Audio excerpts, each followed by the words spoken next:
नमस्कार साथियों, आप सभी का स्वागत है आपके अपने YouTube चैनल पढ़ाई की पोथी में। साथियों, उम्मीद करती हूँ कि आप सभी स्वस्थ होंगे, मस्त होंगे और निरंतर अपनी तैयारी के माध्यम से सफलता का मार्ग प्रशस्त कर रहे होंगे। साथियों, आज मैं आप सभी के लिए आधुनिक भारत का इतिहास से संबंधित ऐसा मैराथन वीडियो लाई हूँ जिसे एक बार देखने के बाद आप अपनी आने वाली सभी प्रतियोगी परीक्षाओं में आधुनिक भारत के इतिहास से बनने वाले सभी प्रश्न आसानी से हल कर पाएंगे। तो आइए बिना समय व्यर्थ किए चलते हैं सीधे अपने टॉपिक पर और कम समय में बेहतर कंटेंट के लिए पढ़ाई की पोथी को ज़रूर सब्सक्राइब करें। आइए स्टार्ट करते हैं।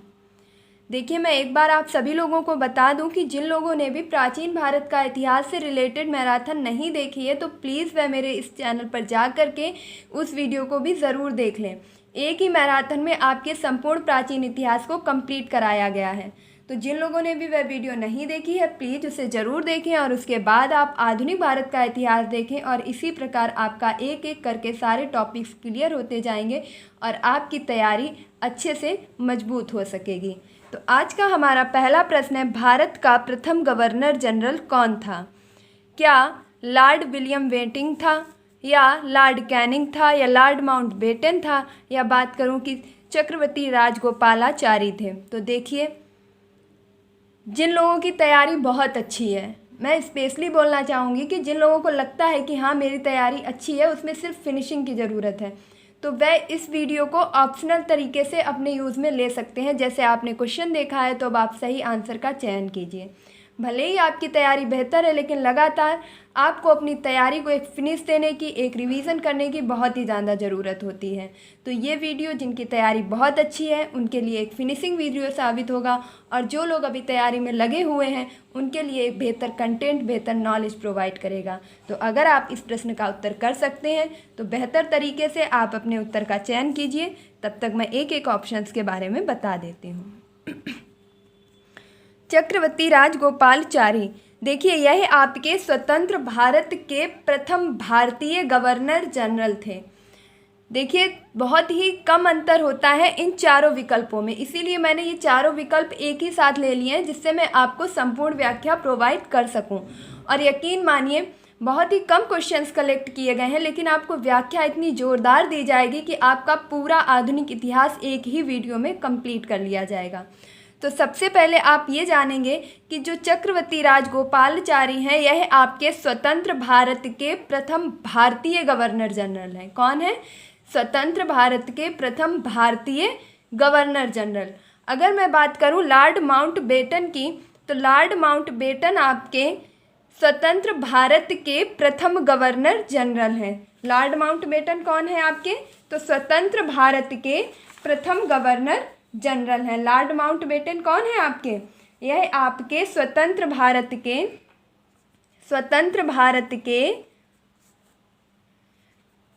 प्रथम गवर्नर जनरल है। स्वतंत्र भारत के प्रथम गवर्नर जनरल हैं। देखिए, इस चीज़ को बहुत ही ध्यान से सुनिएगा, मैं बहुत ही धीरे धीरे बोल रही हूँ।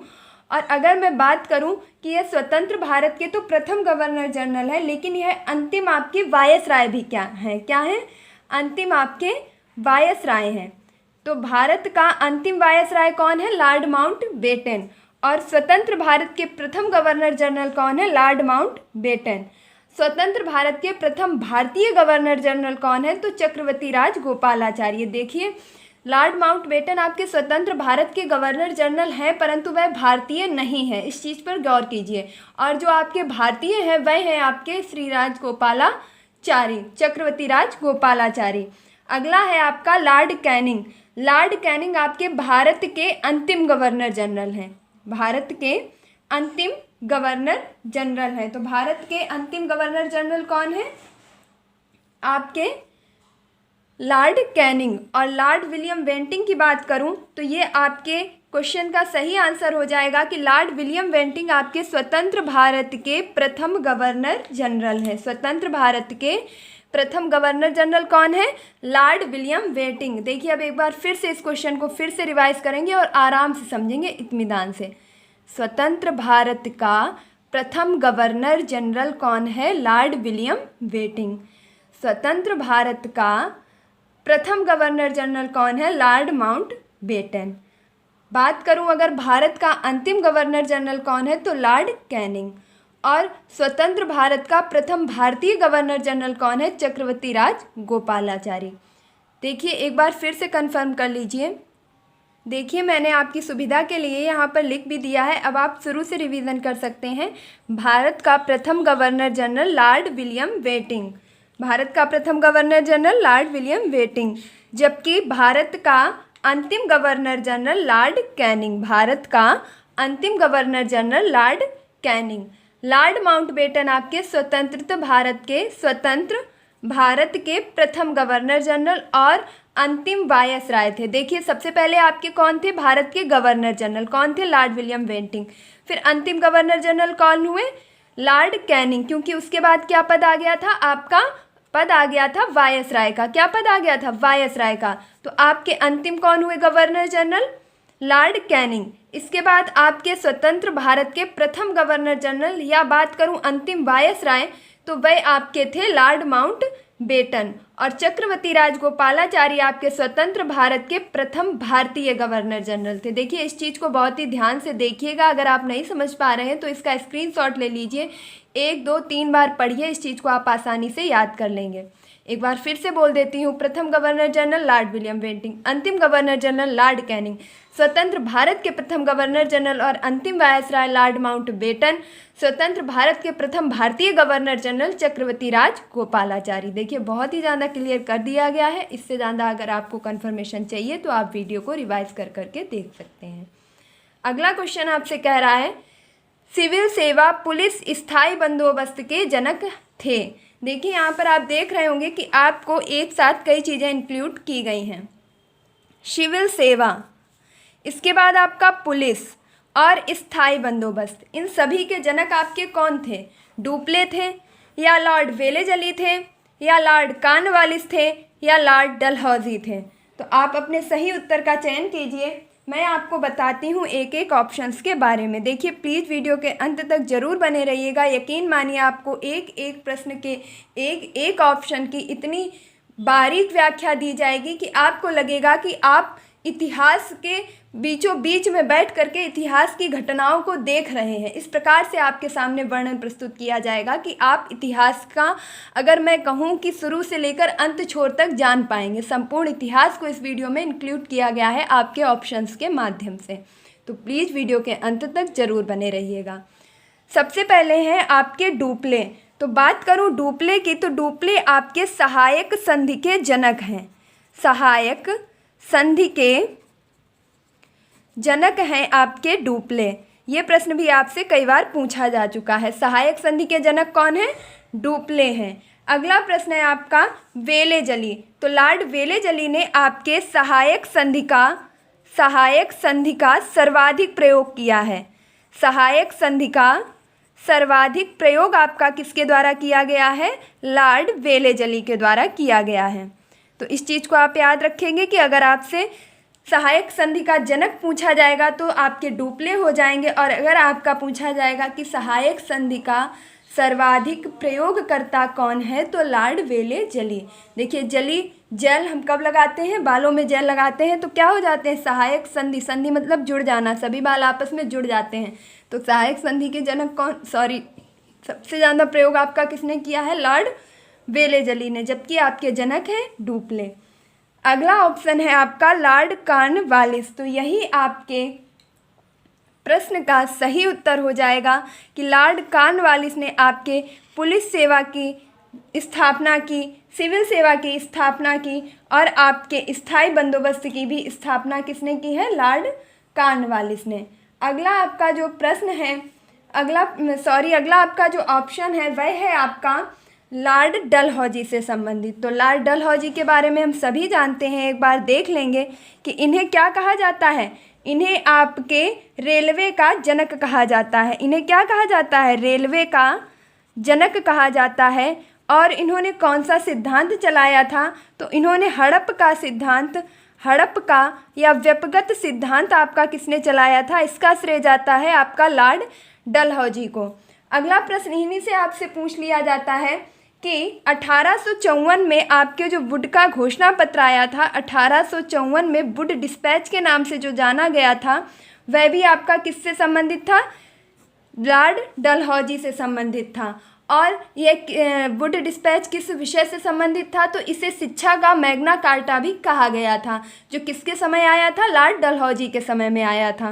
तो लॉर्ड डलहौजी को रेलवे का जनक कहा जाता है। इन्होंने हड़प या व्यक्तिगत सिद्धांत चलाया था, जिसके तहत सभी रियासतों को हड़प लिया जाता था, जिन रियासतों में उनका कोई अपना उत्तराधिकारी नहीं है। और इनके ही समय में 1854 में वुड डिस्पैच यानी कि शिक्षा का मैग्ना कार्टा जिसे कहा गया, वह भी लागू किया गया था। बात करूं अगर कि प्रथम रेल आपकी कब चलाई गई थी, तो यहीं पर आप देख लेंगे कि आपकी प्रथम रेल चलाई गई थी 16 अप्रैल 1853 को। यह प्रश्न आपसे कई बार पूछा जा चुका है कि प्रथम रेल कब चलाई गई, कहाँ से कहाँ चलाई गई। और अगर मैं कहूँ कि यह आपकी 16 अप्रैल 1853 को मुंबई से ठाणे के बीच में चलाई गई थी। कहाँ चलाई गई थी? मुंबई से ठाणे के बीच में चलाई गई थी। तो आप देख रहे होंगे कि आपने सिर्फ एक प्रश्न ऊपर पढ़ा था, जिसमें भी आपके 2 से 3 प्रश्न थे कि सिविल सेवा, पुलिस सेवा और स्थायी बंदोबस्त के जनक आपके कौन है? Lord Cornwallis. फिर आपके सहायक संधि के जनक कौन है? डुप्ले। और सहायक संधि का सर्वाधिक प्रयोग किसने किया है? लॉर्ड वेलेजली ने। और रेलवे के जनक आपके कौन है? लॉर्ड डलहौजी। प्रथम बार रेल किनके शासन में चली थी? लॉर्ड डलहौजी के शासन में।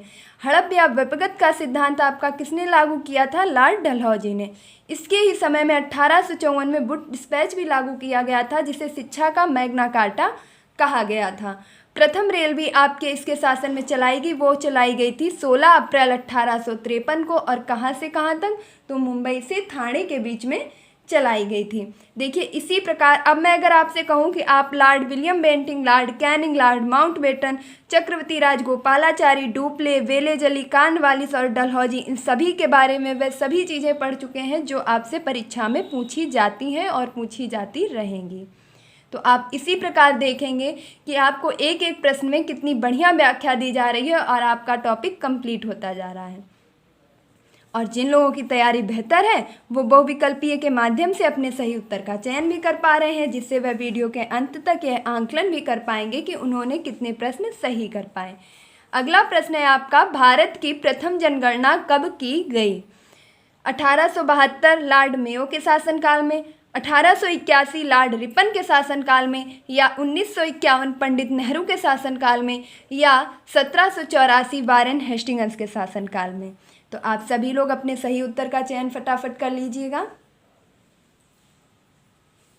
देखिए जिन्हें जिन्हें उत्तर आता होगा वो अभी तक अपने उत्तर का चयन कर चुके होंगे। फिर भी मैं 1 सेकंड रुकती हूँ, आप सही उत्तर का चयन कर लीजिए। एक बार फिर से देख लीजिए, भारत की प्रथम जनगणना कब की गई? 1872 में, 81 में, 51 में, 84 में।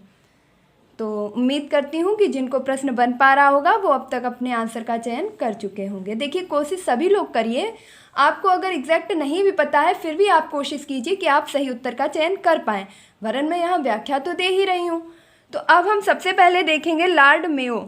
लॉर्ड मेयो के शासनकाल में आपके प्रथम जनगणना की गई थी। कब की गई थी? 1872 में। तो लॉर्ड मेयो के शासनकाल में आपके प्रथम जनगणना 1872 में की गई थी और लॉर्ड मेयो ने ही आपके कृषि विभाग की स्थापना भी की थी।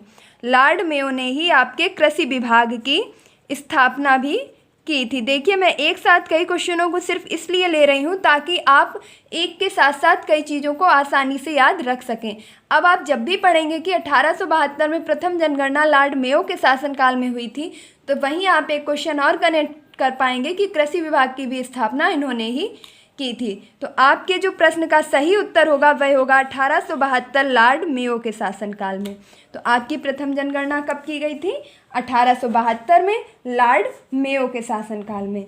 अब बात करेंगे 1881 लॉर्ड रिपन के शासनकाल की। तो इसमें आपके प्रथम बार नियमित जनगणना की गई थी। कैसी जनगणना की गई थी? नियमित जनगणना आपकी लॉर्ड रिपन के शासनकाल में की गई थी। और इनसे ही अगर मैं संबंधित एक और प्रश्न की बात करूं कि इन्होंने आपके सिविल सेवा की आयु, ये प्रश्न आपसे कई बार पूछा जा चुका है, सिविल सेवा की जो आयु है आपकी 19 वर्ष से बढ़ाकर के 21 वर्ष कर दी थी। तो पहला तो आप याद रखेंगे कि भारत की प्रथम जनगणना किसके शासनकाल में हुई? 1872 लॉर्ड मेयो के शासनकाल में। भारत की नियमित जनगणना कब हुई?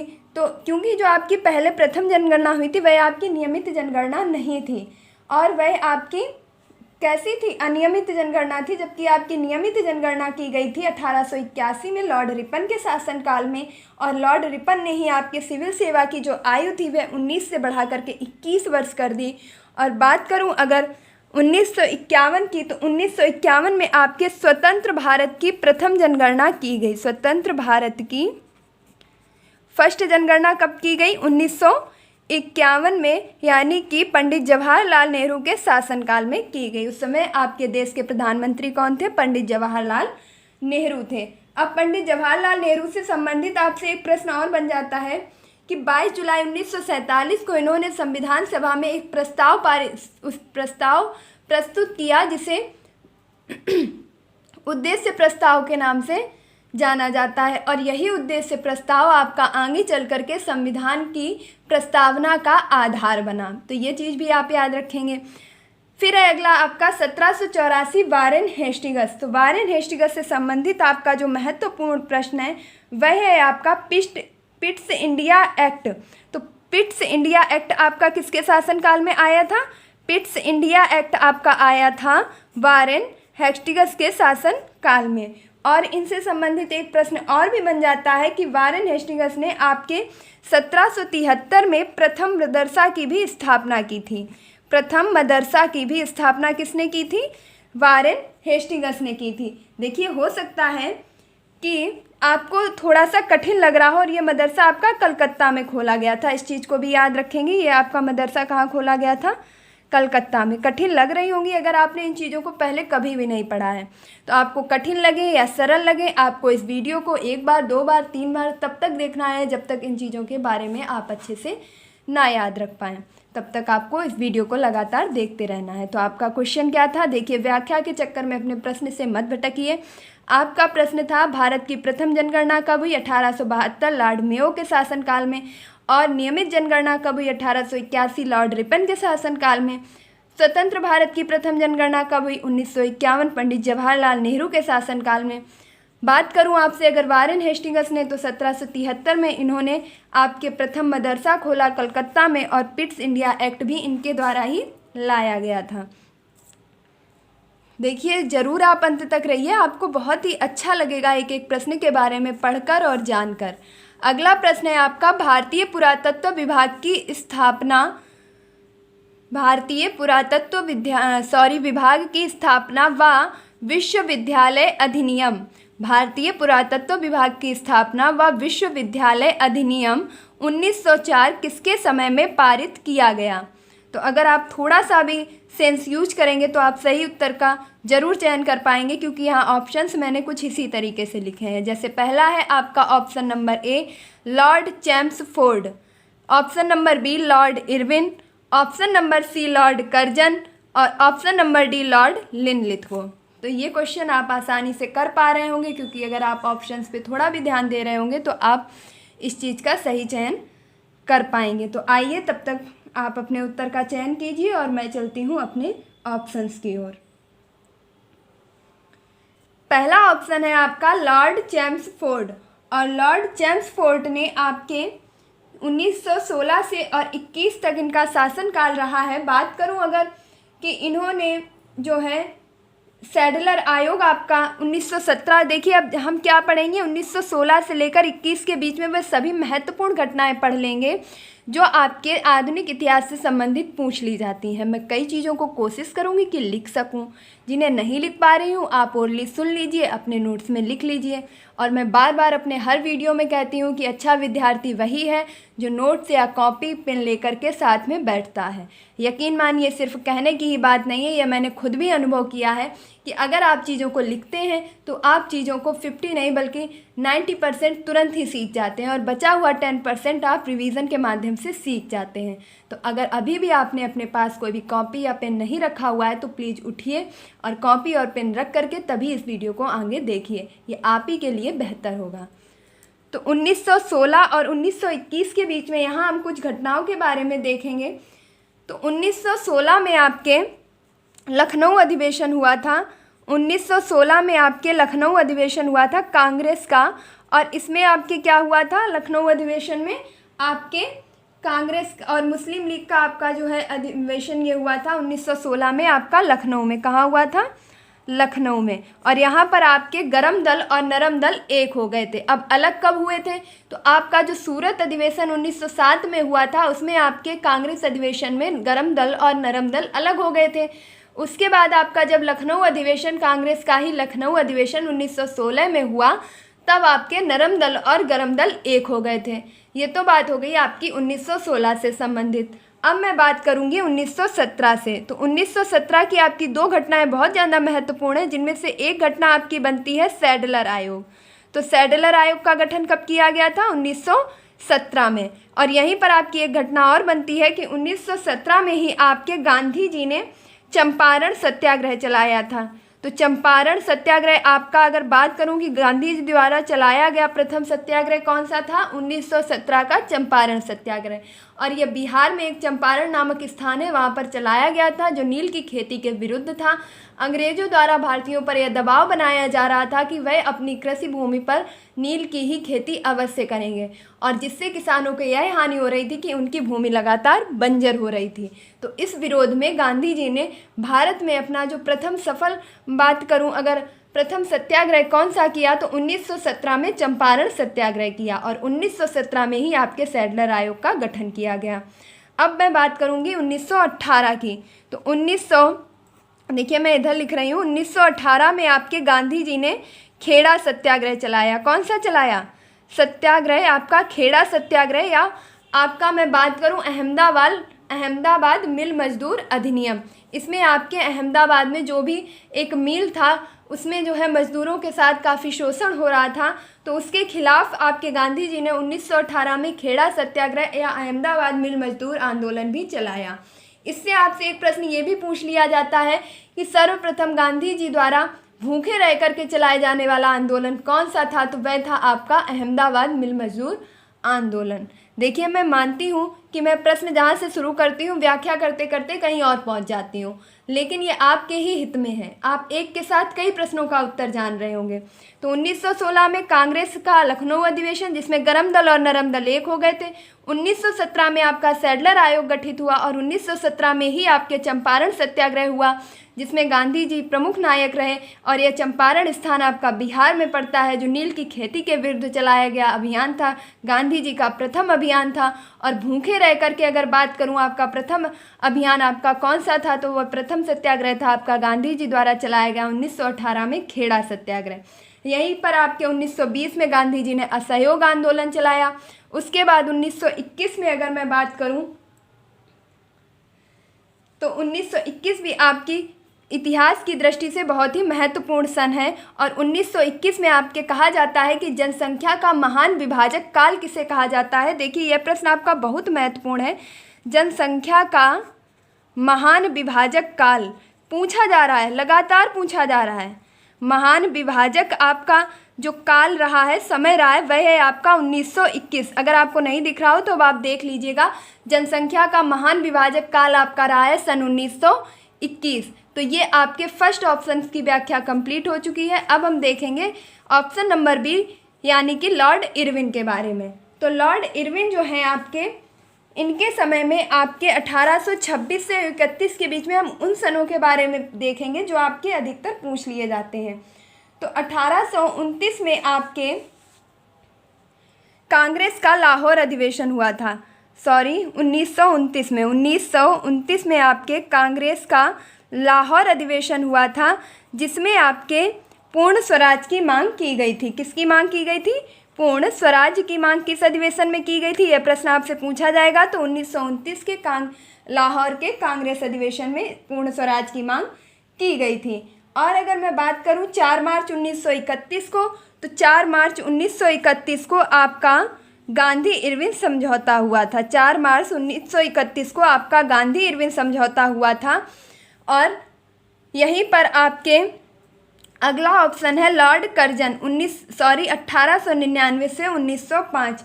मैंने आपको पहले ही बताया था कि जिन लोगों ने ऑप्शंस पर गौर किया होगा उनने अपना आंसर बहुत ही आसानी से चुन लिया होगा, क्योंकि ऊपर आपको बताया गया था भारतीय पुरातत्व विभाग की स्थापना व विश्वविद्यालय अधिनियम 1904।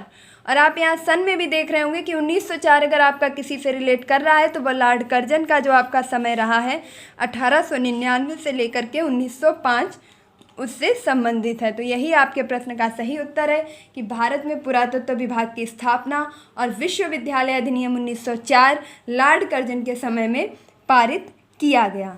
लास्ट ऑप्शन है आपका लॉर्ड लिनलिथगो, और लॉर्ड लिनलिथगो का समय आपका रहा है 1936 से लेकर के 1943। अब यहाँ पर हम महत्वपूर्ण सन के बारे में चर्चा करेंगे तो 1939 में आपके फॉरवर्ड ब्लॉक की स्थापना आपके सुभाष चंद्र बोस के द्वारा की गई थी। 1939 में सुभाष चंद्र बोस के द्वारा फॉरवर्ड ब्लॉक की स्थापना की गई थी। अगर मैं बात करूं कि आपके 8 अगस्त 1940 को देखिए, इस चीज़ को याद रखिएगा, 8 अगस्त 1940 को आपका क्या किया गया था, अगस्त प्रस्ताव लाया गया था। अगस्त प्रस्ताव कब लाया गया था, 8 अगस्त 1940 को लाया गया था। और इसके बाद आपका 9 अगस्त 1942 को भारत छोड़ो आंदोलन चलाया गया था, जिसमें गांधी जी के द्वारा करो या मरो का नारा दिया गया था। एक बार फिर से इस पूरे क्वेश्चंस का रिवीजन कर लेंगे। भारतीय पुरातत्व विभाग की स्थापना व विश्वविद्यालय अधिनियम 1904 लॉर्ड कर्जन के समय में पारित किया गया। 1916 में कांग्रेस अधिवेशन लखनऊ में हुआ, जिसमें गरम दल और नरम दल एक हो गए। 1917 में गांधी जी ने प्रथम सत्याग्रह चलाया, जो चंपारण सत्याग्रह के नाम से जाना गया। 1917 में ही आपका सैडलर आयोग आया। 1918 में गांधी जी ने खेड़ा सत्याग्रह या अहमदाबाद मिल मजदूर आंदोलन चलाया। 1921 आपका जनसंख्या का महान विभाजक काल कहलाता है। 1929 लाहौर अधिवेशन में आपके जो है पूर्ण स्वराज की मांग की गई, और 4 मार्च 1931 को आपके गांधी इरविन समझौता हुआ। फिर उसके बाद आपके लॉर्ड लिनलिथगो का जो समय काल रहा था 1936 से 43 के बीच में, इसमें महत्वपूर्ण घटनाएं यह हुई कि 1939 में आपके फॉरवर्ड ब्लॉक की स्थापना सुभाष चंद्र बोस ने की, और 8 अगस्त 1940 को अगस्त प्रस्ताव लाया गया। इसके बाद आपका 9 अगस्त 1942 को भारत छोड़ो आंदोलन चलाया गया। तो चलिए, इस प्रकार हमारे अब तक कुल 4 प्रश्न कंप्लीट हो चुके हैं। समय लग रहा है, मैं मानती हूँ समय लग रहा है, लेकिन आप भी देख रहे होंगे कि आपको कितनी ज़बरदस्त व्याख्या दी जा रही है। अगला प्रश्न है आपका, गांधी जी भारत कब आए? 9 जनवरी 1915 को, या 1917 को, या 1918 को, या 1920 को? देखिए, अब अगर मैं कहूँ कि मैं इस एक प्रश्न को ही पकड़ के आपके संपूर्ण गांधीवाद यानी कि पूरे गांधी जी से बनने वाले प्रश्नों को एक ही साथ समझा दूंगी तो कोई बड़ी बात नहीं होगी। यकीन मानिए, एक ही प्रश्न आप पढ़ेंगे और आपको संपूर्ण व्याख्या के द्वारा गांधी जी से बनने वाले सभी प्रश्न एक साथ करा दिए जाएंगे। आपको अलग से गांधी जी से विशेष वीडियो देखने की ज़रूरत नहीं पड़ेगी। तो 9 जनवरी 1915। देखिए, अब तक आप सभी लोग सही उत्तर का चयन कर चुके होंगे, और मैं अपना सही उत्तर टिक भी कर देती हूँ कि आपके प्रश्न का जो सही उत्तर है कि गांधी जी भारत कब आए, तो गांधी जी भारत 9 जनवरी 1915 को आए। गांधी जी भारत कब आए थे? 9 जनवरी 1915 को आए थे। अब हम यहाँ पर देखेंगे, देखिए क्या आपको साफ नहीं दिख रहा है तो मैं एक बार लिख देती हूँ इस चीज़ को। 9 जनवरी 1915। देखिए, अगर नहीं भी दिख रहा होगा, थोड़ा हल्का धुंधला भी दिख रहा होगा, तो मैं बोलती तो हूँ ही, आप उससे भी जो है कनेक्ट कर सकते हैं कि गांधी जी आपके भारत कब आए थे? 9 जनवरी 1915 को। और जब गांधी जी भारत आए थे, इसी दिन आपका प्रवासी भारतीय दिवस के रूप में मनाया जाता है। प्रवासी भारतीय दिवस आपका कब मनाया जाता है? प्रवासी भारतीय दिवस आपका 9 जनवरी को मनाया जाता है। क्यों मनाया जाता है? क्योंकि इसी दिन गांधी जी दक्षिण अफ्रीका से भारत वापस आए थे। अगला है आपका 1917, और अभी अभी मैंने बताया था कि 1917 में आपके गांधी जी का प्रथम सत्याग्रह आपका कौन सा था? तो गांधी जी का प्रथम सत्याग्रह था आपका चंपारण सत्याग्रह। कौन सा था? चंपारण सत्याग्रह। चंपारण स्थान कहाँ पर है? बिहार में है, और जो नील की खेती के विरुद्ध चलाया जाने वाला अभियान था इस चीज़ को आप बहुत ही ज़्यादा याद रखेंगे। अगला है आपका 1918, और 1918 में गांधी जी ने खेड़ा सत्याग्रह चलाया और प्रथम बार भूख हड़ताल की। इस चीज़ को याद रखिएगा, प्रथम गांधी जी द्वारा की गई प्रथम भूख हड़ताल कब की गई थी? तो खेड़ा सत्याग्रह में की गई थी, खेड़ा सत्याग्रह में की गई थी। और इसके बाद आपका अहमदाबाद मिल मजदूर आंदोलन भी आपका 1918 में ही चलाया गया था। देखिए, मैं एक चीज़ को अगर कहूँ तो 4-4, 6-6 बार बताती हूँ। तो मैं उम्मीद करती हूँ कि जब वीडियो ख़त्म होगा तो आप इन सभी प्रश्नों को अच्छे से समझ चुके होंगे, याद रख चुके होंगे। अगली घटना है आपकी 1 अगस्त 1920 की। तो ज़रा मैं 1920 के पहले अगर आपसे कहूँ कि नज़र डाल लीजिए। देखिए, मैं सिर्फ इसलिए इन सनों को उठा कर लाई हूँ और सिक्वेंसली आपको इसलिए बता रही हूँ क्योंकि ये आपका जो आधुनिक इतिहास का टॉपिक बनता है, यकीन मानिए इसमें प्रश्नों की संख्या जो होती है वह मोस्टली सन पर ही रिलेट करती है, सन पर ही आधारित होती है। और मेरा अगर मैं बात करूं इस वीडियो के माध्यम से यही मोटिव है कि मैं आपको सीक्वेंस में ज़्यादा से ज़्यादा सीक्वेंस में सनों को याद करा सकूं, क्योंकि 99% लोगों की ये प्रॉब्लम होती है कि मुझे सन नहीं याद होते हैं। तो जब आप चीज़ों को एक कहूँगी कि एक आप लाइन से याद करने की कोशिश करेंगे तो आपको ज़रूर याद होंगे। तो सबसे पहले आपने 1915 में देखा कि गांधी जी भारत वापस आए और उस दिन भारतीय प्रवासी दिवस के रूप में मनाया जाता है। 1917 में आपके प्रथम सत्याग्रह इन्होंने चंपारण में किया। अभी पीछे हमने तुरंत पढ़ा था कि गांधी जी जो है 1917 में आए, उससे पहले आपके 1916 में कांग्रेस का अधिवेशन हुआ जिसमें गरम दल और नरम दल एक हो गए थे और जिसकी अध्यक्षता आपके अंबिका चरण मजूमदार के द्वारा की गई थी। तो अभी आपने 1915 पढ़ा, 1916 पढ़ा, अब आपने 1917 और 18 पढ़ा। तो ऐसे जब आप लाइन से एक चीज़ को क्रम से पढ़ेंगे तो आप ज़रूर याद रख पाएंगे। उसके बाद आपके बात आती है 1918 के बाद 1919 की। तो यहाँ पर आप थोड़ा सा जो है जगह बनाएंगे और लिखेंगे अपने नोट्स में कि 1919 में आपके रॉलेट एक्ट आया। क्या क्या आया? रॉलेट एक्ट आया, जिसे काला कानून के नाम की संज्ञा दी गई, जिसे आपके कहा गया कि बिना अपील बिना दलील वाला कानून आपका रॉलेट एक्ट है। और इसके माध्यम से जो भी क्रांतिकारी थे उन्हें बिना किसी सबूत बिना किसी गवाही के सीधे उठा करके जेल में डाल दिया जाता था, सिर्फ संदेह के आधार पर। और 1919 में ही आपका क्या हुआ था? जलियांवाला बाग हत्याकांड हुआ था 13 अप्रैल 1919 को। तो फिर आपका 1919 में ही क्या हुआ था? खिलाफत आंदोलन भी आपका 1919 में ही चला था। अब देखिए, कौन कहता है कि मुझे सन नहीं याद होते? मैं कहती हूँ कि आप मेरे साथ रहिए, तो रुकिए, तो वीडियो के अंत तक बने तो रहिए, आप सभी सन याद कर लेंगे। आप 1915 से ही याद कर लीजिए। गांधी जी भारत वापस आए, प्रवासी भारतीय दिवस के रूप में मनाया गया। 1916 में लखनऊ अधिवेशन हुआ जिसमें आपके गरम दल नरम दल एक हो गए और जिसकी अध्यक्षता अंबिका चरण मजूमदार ने की। 1917 में गांधी जी ने प्रथम सत्याग्रह चलाया जिसे चंपारण सत्याग्रह के नाम से जानते हैं, जो बिहार में आपका स्थित है। नील की खेती के विरुद्ध यह अभियान चलाया गया था। 1918 में गांधी जी ने प्रथम बार भूख हड़ताल का प्रयोग करके खेड़ा सत्याग्रह चलाया और अहमदाबाद मिल मजदूर आंदोलन भी चलाया गया। 1919 में आपके 3 घटनाएं हुई। रॉलेट एक्ट, 13 अप्रैल 1919 को जलियांवाला बाग हत्याकांड, और खिलाफत आंदोलन भी आपका कब चलाया गया? 1919 में चलाया गया। अब 1 अगस्त 1920 को आपको असहयोग आंदोलन चलाया गया। असहयोग आंदोलन आपका कब चलाया गया? 1 अगस्त 1920 को। देखिए, मैं यकीनन कह सकती हूँ कि जो मेरे साथ अंत तक रहेंगे वो बेहतर नॉलेज लेकर के जाएंगे, सभी लोग, कि उन्हें किसी भी परीक्षा में असफलता का मुंह नहीं देखना पड़ेगा। बस विश्वास रखिए।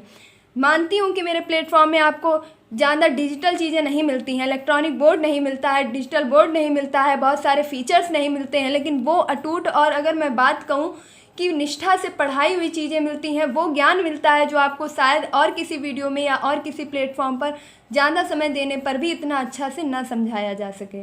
तो प्लीज़ आप फैशन को छोड़ करके और मूलता पर ध्यान दीजिए कि आपकी मूल चीज़ क्या है। आपका सीखना, आपका पढ़ना, आपका पास होना, आपका सफलता पाना, ना कि आपके डिजिटल बोर्ड पर पढ़ना, फैशन में रहना, बहुत सारी फैसिलिटीज़ लेना। ये आपका मोटिव नहीं है। आपका मोटिव है चयन होना, चयनित होना, और उसके लिए आपको जैसा भी मिल रहा है, जहाँ भी मिल रहा है, आप सीखिए।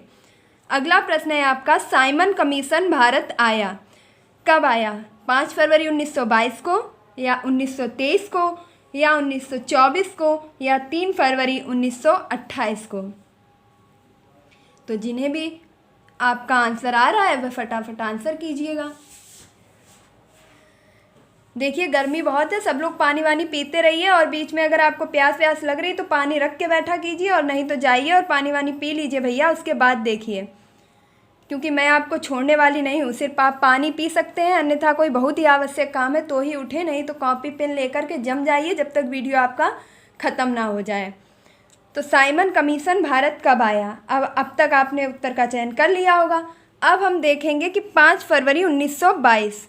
5 फरवरी 1922 की आपकी जो प्रमुख घटना है वह है आपकी चौरी चौरा घटना। यह सभी ने नाम सुना होगा कि चौरी चौरा घटना आपकी कब हुई थी? 5 फरवरी 1922 को। देखिए मैंने यहाँ पर अगर बात करूँ कि 5 फरवरी को मेंशन क्यों किया है, तो यकीन मानिए कई परीक्षाओं में आपसे सिर्फ सन नहीं बल्कि पूरी डेट पूछी जाती है। तो 5 फरवरी 1922 को चौरी चौरा घटना हुई थी, और यह कहाँ हुई थी? तो उत्तर प्रदेश के गोरखपुर में हुई थी। उत्तर प्रदेश के यूपी के आपके गोरखपुर में क्या हुआ था?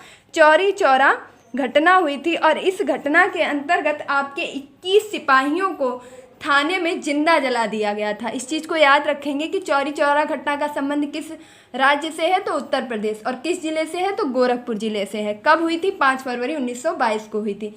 कितने सिपाहियों को जिंदा जला दिया गया? तो थाने में 21 सिपाहियों को जिंदा जला दिया गया था। बात करूं 1923 की, तो 1923 में आपके इलाहाबाद में मोतीलाल नेहरू, देखिए मैं थोड़ा शॉर्ट में लिख रही हूँ, आप अपने नोट्स में अच्छे से लिखिएगा। मोतीलाल नेहरू प्लस चित्तरंजन दास। तो मोतीलाल नेहरू और चित्तरंजन दास ने मिलकर के आपके स्वराज पार्टी की स्थापना की थी। तो स्वराज पार्टी की स्थापना किसने की थी? मोतीलाल नेहरू और चित्तरंजन दास ने। कब की थी? 1923 में की थी। यह प्रश्न आपसे बीएड में पूछा जा चुका है, टेट में पूछा जा चुका है, यूपी पुलिस में पूछा जा चुका है, यहाँ जो भी प्रश्न पढ़ाए जा रहे हैं। बस मैं ये ज़रूर कर रही हूँ कि हर प्रश्न में आपको परीक्षाओं के नाम नहीं गिना रही हूँ, क्योंकि मुझे पता है कि ये प्रश्न पूछे जा चुके हैं। मैं कितने बार आपको नाम गिनाऊँ? तो आप इस चीज़ को पूरा ध्यान रखिए और धैर्य रखिए, भरोसा रखिए। यहाँ कुछ भी आपको फालतू नहीं बताया जाएगा। ये सभी प्रश्न पूछे जा चुके हैं। चौरी चौरा घटना आपका 10वीं बार पूछा जा चुका है। मोतीलाल नेहरू ने और चित्तरंजन दास ने किस पार्टी की स्थापना की? स्वराज पार्टी की। पूछा जा चुका है। कहाँ की? इलाहाबाद में की। कब की? 1923 में की। ये सभी प्रश्न किसी ना किसी प्रकार से आपसे पूछे जा चुके हैं, और यकीन मानिए आगे भी पूछे जाएंगे। आधुनिक इतिहास जो है वहीं से तो प्रश्न पूछेंगे, वो अपने आप कहाँ से ले आएंगे नए प्रश्न। अगला है आपका 1924। तो 1924 में आपके एक बहुत ही महत्वपूर्ण घटना संबंधित है बेलगांव अधिवेशन। बेलगांव अधिवेशन, अगर मैं कहूँ कि आपके कांग्रेस के एकमात्र अधिवेशन बेलगांव अधिवेशन की अध्यक्षता गांधी जी द्वारा की गई थी। किसके द्वारा की गई थी? गांधी जी के द्वारा की गई थी। और कौन सा अधिवेशन था? तो बेलगांव अधिवेशन 1924 में आपकी अध्यक्षता की थी गांधी जी ने। और ये आपका बेलगांव स्थित कहाँ है? तो कर्नाटक में स्थित है। इस चीज़ को भी याद रखिएगा। फिर मैं यहीं पर बात करूं कि हिंदुस्तान रिपब्लिक, अगला आपसे प्रश्न है आपका 1924 से ही एक और संबंधित घटना है कि हिंदुस्तान रिपब्लिक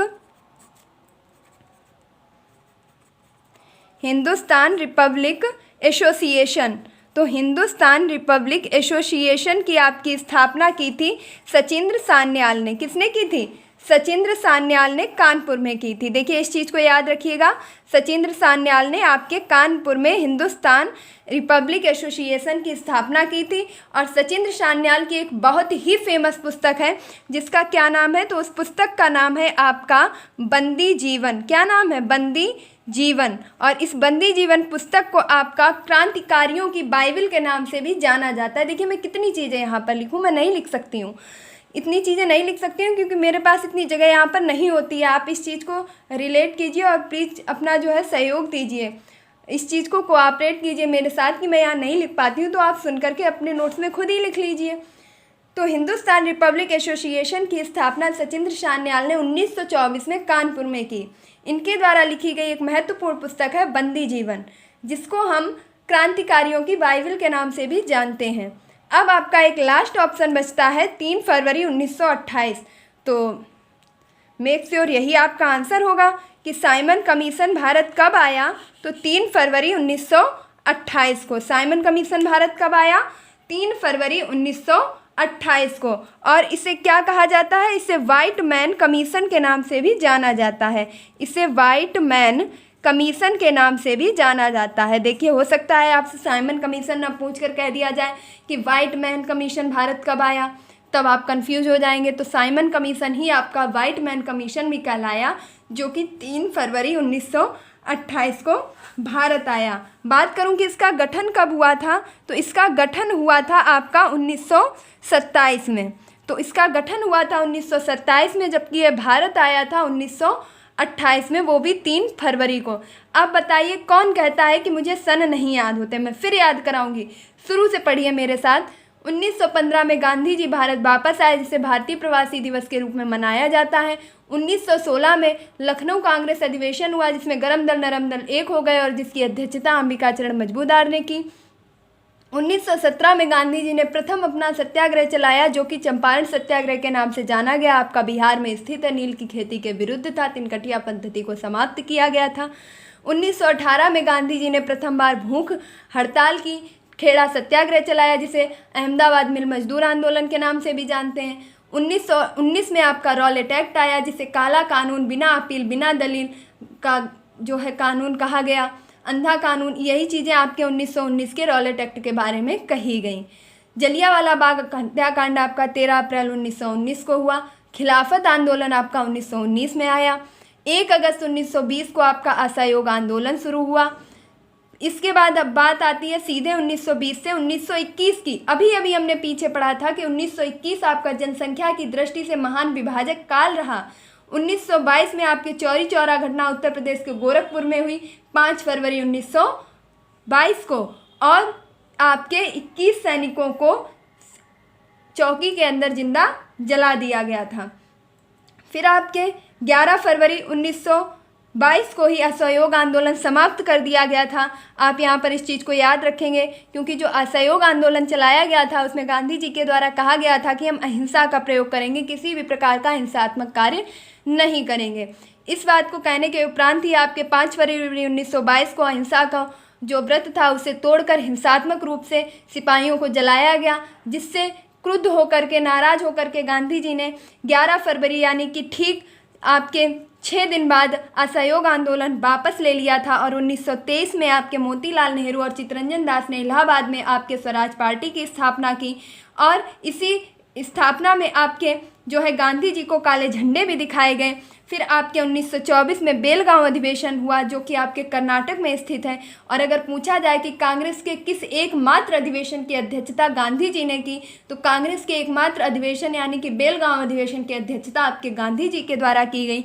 1924 में ही आपके हिंदुस्तान रिपब्लिक एसोसिएशन की स्थापना सचिंद्र सान्याल के द्वारा कानपुर में की गई। इनकी एक प्रसिद्ध पुस्तक है जिसका नाम है बंदी जीवन, जिसे क्रांतिकारियों की बाइबल के नाम से भी जाना जाता है। 3 फरवरी 1928 को आपका साइमन कमीशन भारत आया, जिसका गठन 1927 में किया गया था, और इसे व्हाइट कमीशन के नाम से भी जाना जाता है।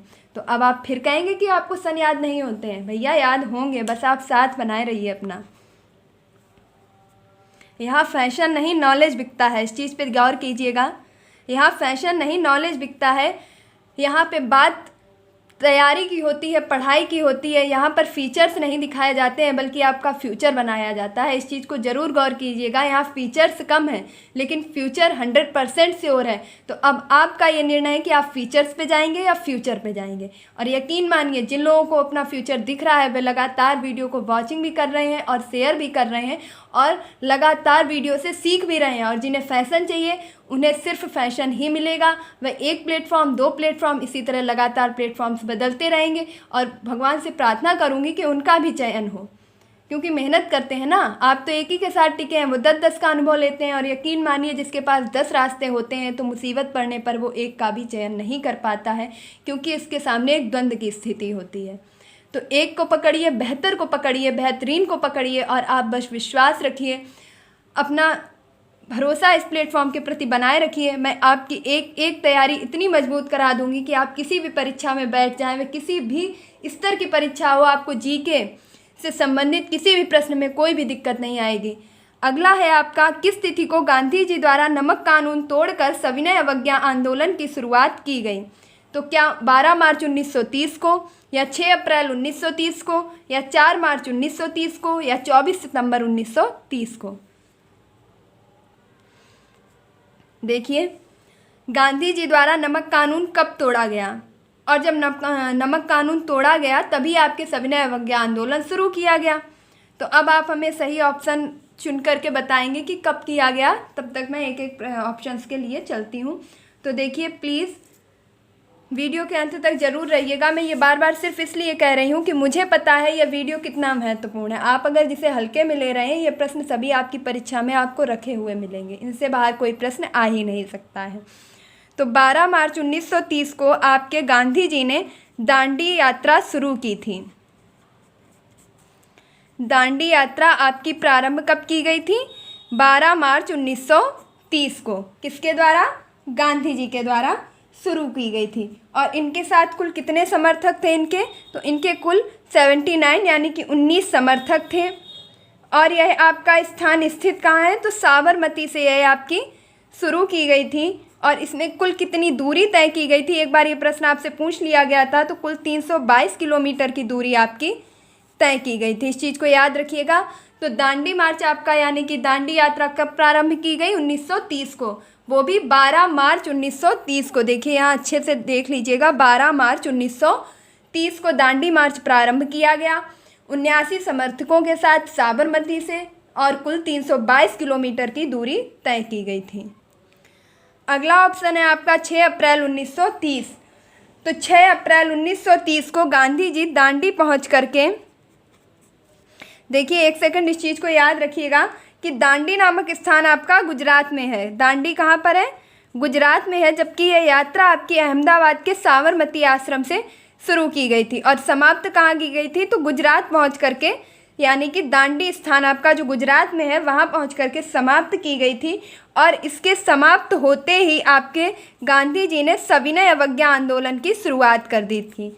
तो आपसे अगर यह पूछा जाए कि सविनय अवज्ञा आंदोलन कब शुरू किया गया, तो 6 अप्रैल 1930 को। और दांडी मार्च खत्म कब किया गया? तो 6 अप्रैल 1930 को। और शुरू कब किया गया था? तो 12 मार्च 1930 को। अगला प्रश्न है आपका 4 मार्च 1931। अभी हमने पीछे भी पढ़ा था, इससे रिलेटेड है आपका गांधी इरविन समझौता। तो गांधी इरविन समझौता आपका कब हुआ था? 4 मार्च 1931 को। यह आपका बहुत ही महत्वपूर्ण समझौता है जो गांधी जी और इरविन के बीच में हुआ था। यहीं पर आपके 1931 में ही आपके कराची अधिवेशन हुआ था। क्या हुआ था? कराची अधिवेशन हुआ था। और जिसकी अध्यक्षता आपके किसने की थी? पटेल जी ने की थी। जिसकी अध्यक्षता आपके पटेल जी यानी कि सरदार वल्लभ भाई पटेल के द्वारा की गई थी। फिर आपकी 1931 से ही एक और जो है महत्वपूर्ण घटना है कि 1931 में ही आपके 23 मार्च 1931 में आपके भगत सिंह, हम सभी जानते हैं भगत सिंह, पूरा इतिहास इन्हें कभी नहीं भूल पाएगा, और राजगुरु और सुखदेव, इन सभी को आपके फांसी कब दी गई थी? तो 1931 में दी गई थी। देखिए इस चीज़ को याद रखिएगा कि दांडी मार्च आपका 12 मार्च 1930 को शुरू किया गया था 79 समर्थकों के साथ। साबरमती से 322 किलोमीटर की यात्रा शुरू करके गुजरात के दांडी में पहुंच करके 6 अप्रैल 1930 को समाप्त किया गया और वहीं से तुरंत सविनय अवज्ञा आंदोलन की शुरुआत कर दी गई थी। 1931 में आपका गांधी और इरविन समझौता हुआ। कराची अधिवेशन जिसमें सरदार वल्लभ भाई पटेल ने आपकी अध्यक्षता की थी, और 23 मार्च 1931 को ही आपके भगत सिंह, राजगुरु और सुखदेव को फांसी दी गई थी। तो मैंने जो आपको ऊपर बताया था कि आपके अगर मैं बात करूं कि इलाहाबाद में मोतीलाल नेहरू और चित्तरंजन दास जी ने स्वराज पार्टी की स्थापना की थी। अब यहाँ पर है कि 1931 में आपके कराची अधिवेशन की अध्यक्षता किसने की थी? सरदार पटेल ने की थी। देखिए एक चीज़ इसमें थोड़ी सी डिस्कनेक्ट हुई है कि आपके कराची अधिवेशन में गांधी जी को काले झंडे दिखाए गए थे, ना कि आपके स्वराज पार्टी की स्थापना में। इस चीज़ को आप करेक्ट कर लीजिएगा कि आपके कराची अधिवेशन में पटेल जी के द्वारा गांधी जी को काला झंडा दिखाया गया था। ऐसा कहना था उस समय कि यदि गांधी जी चाहते तो इरविन के साथ जो उनके समझौते हुए थे उसमें वह भगत सिंह, राजगुरु और सुखदेव की फांसी की सज़ा को क्या कर सकते थे, बर्खास्त करवा सकते थे। ऐसा लोगों का कहना था कि अगर गांधी जी चाहते तो अपनी जो मांगे उन्होंने इरविन के सामने रखी थी तो उसमें इस मांग को भी रख सकते थे, लेकिन उन्होंने ऐसा नहीं किया। इस कारण जनता में असंतोष, आक्रोश आ गया और सरदार पटेल के द्वारा कराची अधिवेशन की अध्यक्षता में गांधी जी को काले झंडे दिखाए गए। तो मैंने पूर्ण व्याख्या के द्वारा आपको सही सही बता दिया है। अगला है आपका 24 सितंबर 1932 और 24 सितंबर 1932 को आपका पूना पैक्ट हुआ था। 24 सितंबर 1932 को आपका पूना पैक्ट हुआ था और यह पूना पैक्ट आपका किसके किसके बीच में हुआ था, तो गांधी जी और अंबेडकर के बीच में हुआ था। गांधी और अंबेडकर के बीच में आपका पूना पैक्ट हुआ था। और ये पूना पैक्ट हुआ कहाँ था, तो पुणे की यरवदा जेल में आपका पूना पैक्ट हुआ था। देखिए इस चीज़ को आप याद रखिएगा। एक बार फिर मैं आपको बता दूं, 24 सितंबर 1932 को पूना पैक्ट गांधी और भीमराव अंबेडकर के बीच में हुआ और यह आपका किस स्थान पर हुआ, तो पुणे यानी कि महाराष्ट्र की यरवदा जेल में हुआ। और इसमें आपकी बात करूं तो सांप्रदायिक निर्वाचन और इन सब चीज़ों से संबंधित आपकी चर्चाएं की गई थी। तो अब आप एक बार फिर अपने आंसर को जो है टिक कर लीजिएगा कि दांडी मार्च आपका किस तिथि को गांधी जी द्वारा नमक कानून तोड़कर सविनय अवज्ञा आंदोलन की शुरुआत की गई थी। तो आपका आंसर हो जाएगा option number B for best, यानी कि 6 अप्रैल 1930 को आपके गांधी जी के द्वारा दांडी मार्च को खत्म करके सविनय अवज्ञा आंदोलन शुरू किया गया था। एक बार फिर क्विकली सनों का रिवीजन जरूर करेंगे, मैं वीडियो के अंत तक याद कराकर ही मानूंगी। 9 जनवरी 1915 को गांधी जी भारत वापस आए, भारतीय प्रवासी दिवस के रूप में मनाया गया। 1916 में लखनऊ अधिवेशन हुआ और आपके गरम दल नरम दल एक हो गए, जिसकी अध्यक्षता अंबिकाचरण मजमूदार के द्वारा की गई। 1917 में आपके लखनऊ चंपारण सत्याग्रह चलाया गया, जो कि बिहार में स्थित है आपका, और नील की खेती के विरुद्ध यह था। यह भारत में आकर के गांधी जी का प्रथम सत्याग्रह था। 1918 में भारत में प्रथम बार गांधी जी ने भूख हड़ताल के द्वारा कोई आंदोलन चलाया, जिसे खेड़ा सत्याग्रह और अहमदाबाद मिल मजदूर आंदोलन के नाम से जाना गया। 1919 में रॉलेट एक्ट आया, जिसे बिना अपील बिना दलील वाला कानून कहा गया, काला कानून कहा गया। और आपका 13 अप्रैल 1919 को ही जलियांवाला बाग हत्याकांड हुआ और 1919 में ही आपका खिलाफत आंदोलन आया। 1 अगस्त 1920 को आपका असहयोग आंदोलन प्रारंभ किया गया और आपका 1921 को जनसंख्या का महान विभाजक काल के रूप में जाना जाता है। 5 फरवरी 1922 को चौरी चौरा घटना गोरखपुर के ज़िले में हुई, जो कि उत्तर प्रदेश में स्थित है। सिपाहियों को जिंदा जला दिया गया, जिस घटना से क्षुब्ध होकर के गांधी जी ने 11 फरवरी 1922 को अपना असहयोग आंदोलन वापस ले लिया और 1923 में इलाहाबाद में मोतीलाल नेहरू और चित्तरंजन दास के द्वारा स्वराज पार्टी की स्थापना की गई और 1924 में आपके प्रथम बार किसी भी कांग्रेस अधिवेशन की अध्यक्षता गांधी जी के द्वारा की गई और यह आपका बेलगांव कर्नाटक में स्थित है। और 1924 में ही आपके हिंदुस्तान रिपब्लिक एसोसिएशन की स्थापना सचिंद्र सान्याल के द्वारा कानपुर में की गई, जिनकी एक प्रसिद्ध पुस्तक है बंदी जीवन, और जिसे क्रांतिकारियों की बाइबल के नाम से भी जाना जाता है। फिर इसके बाद आपका 3 फरवरी 1924 के बाद में एक घटना आप और भी याद कर सकते हैं कि 1925 में आपके कानपुर अधिवेशन की अध्यक्षता सरोजनी नायडू के द्वारा की गई, जो आपकी भारत की प्रथम महिला और उत्तर प्रदेश की भी प्रथम राज्यपाल रहीं। 1928 में आपके साइमन कमीशन भारत आया, जिसे व्हाइट मैन कमीशन के नाम से भी जाना जाता है।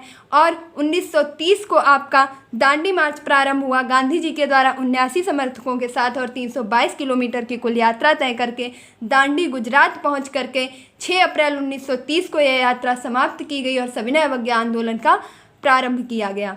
4 मार्च 1931 को गांधी इरविन समझौता हुआ और 1931 में ही कराची अधिवेशन की अध्यक्षता सरदार पटेल के द्वारा की गई। सरदार पटेल की मूर्ति आपकी कहाँ पर स्थित है, तो गुजरात के केवड़िया स्थान पर आपके स्थित है। 182 मीटर ऊंची है, जिसे स्टैचू ऑफ यूनिटी के नाम से जाना जाता है। और 23 मार्च 1931 को भगत सिंह, राजगुरु और सुखदेव को फांसी दे दी गई और 24 सितंबर 1932 को आपके पूना पैक्ट हुआ। यह पूना पैक्ट आपके यरवदा जेल महाराष्ट्र पुणे में हुआ, गांधी जी और अंबेडकर के बीच में। अब चलिए देखते हैं अपना नेक्स्ट क्वेश्चन। अगला प्रश्न है आपका, भारत छोड़ो आंदोलन के समय यानी कि 9 अगस्त 1942 के समय खुफिया रेडियो, देखिए प्रश्न को पूरा अच्छे से पढ़िएगा, मैं एक बार दिखा देती हूँ आपको। भारत छोड़ो आंदोलन 1942 के समय खुफिया रेडियो चलाने के कारण पूरे देश में विख्यात हुई।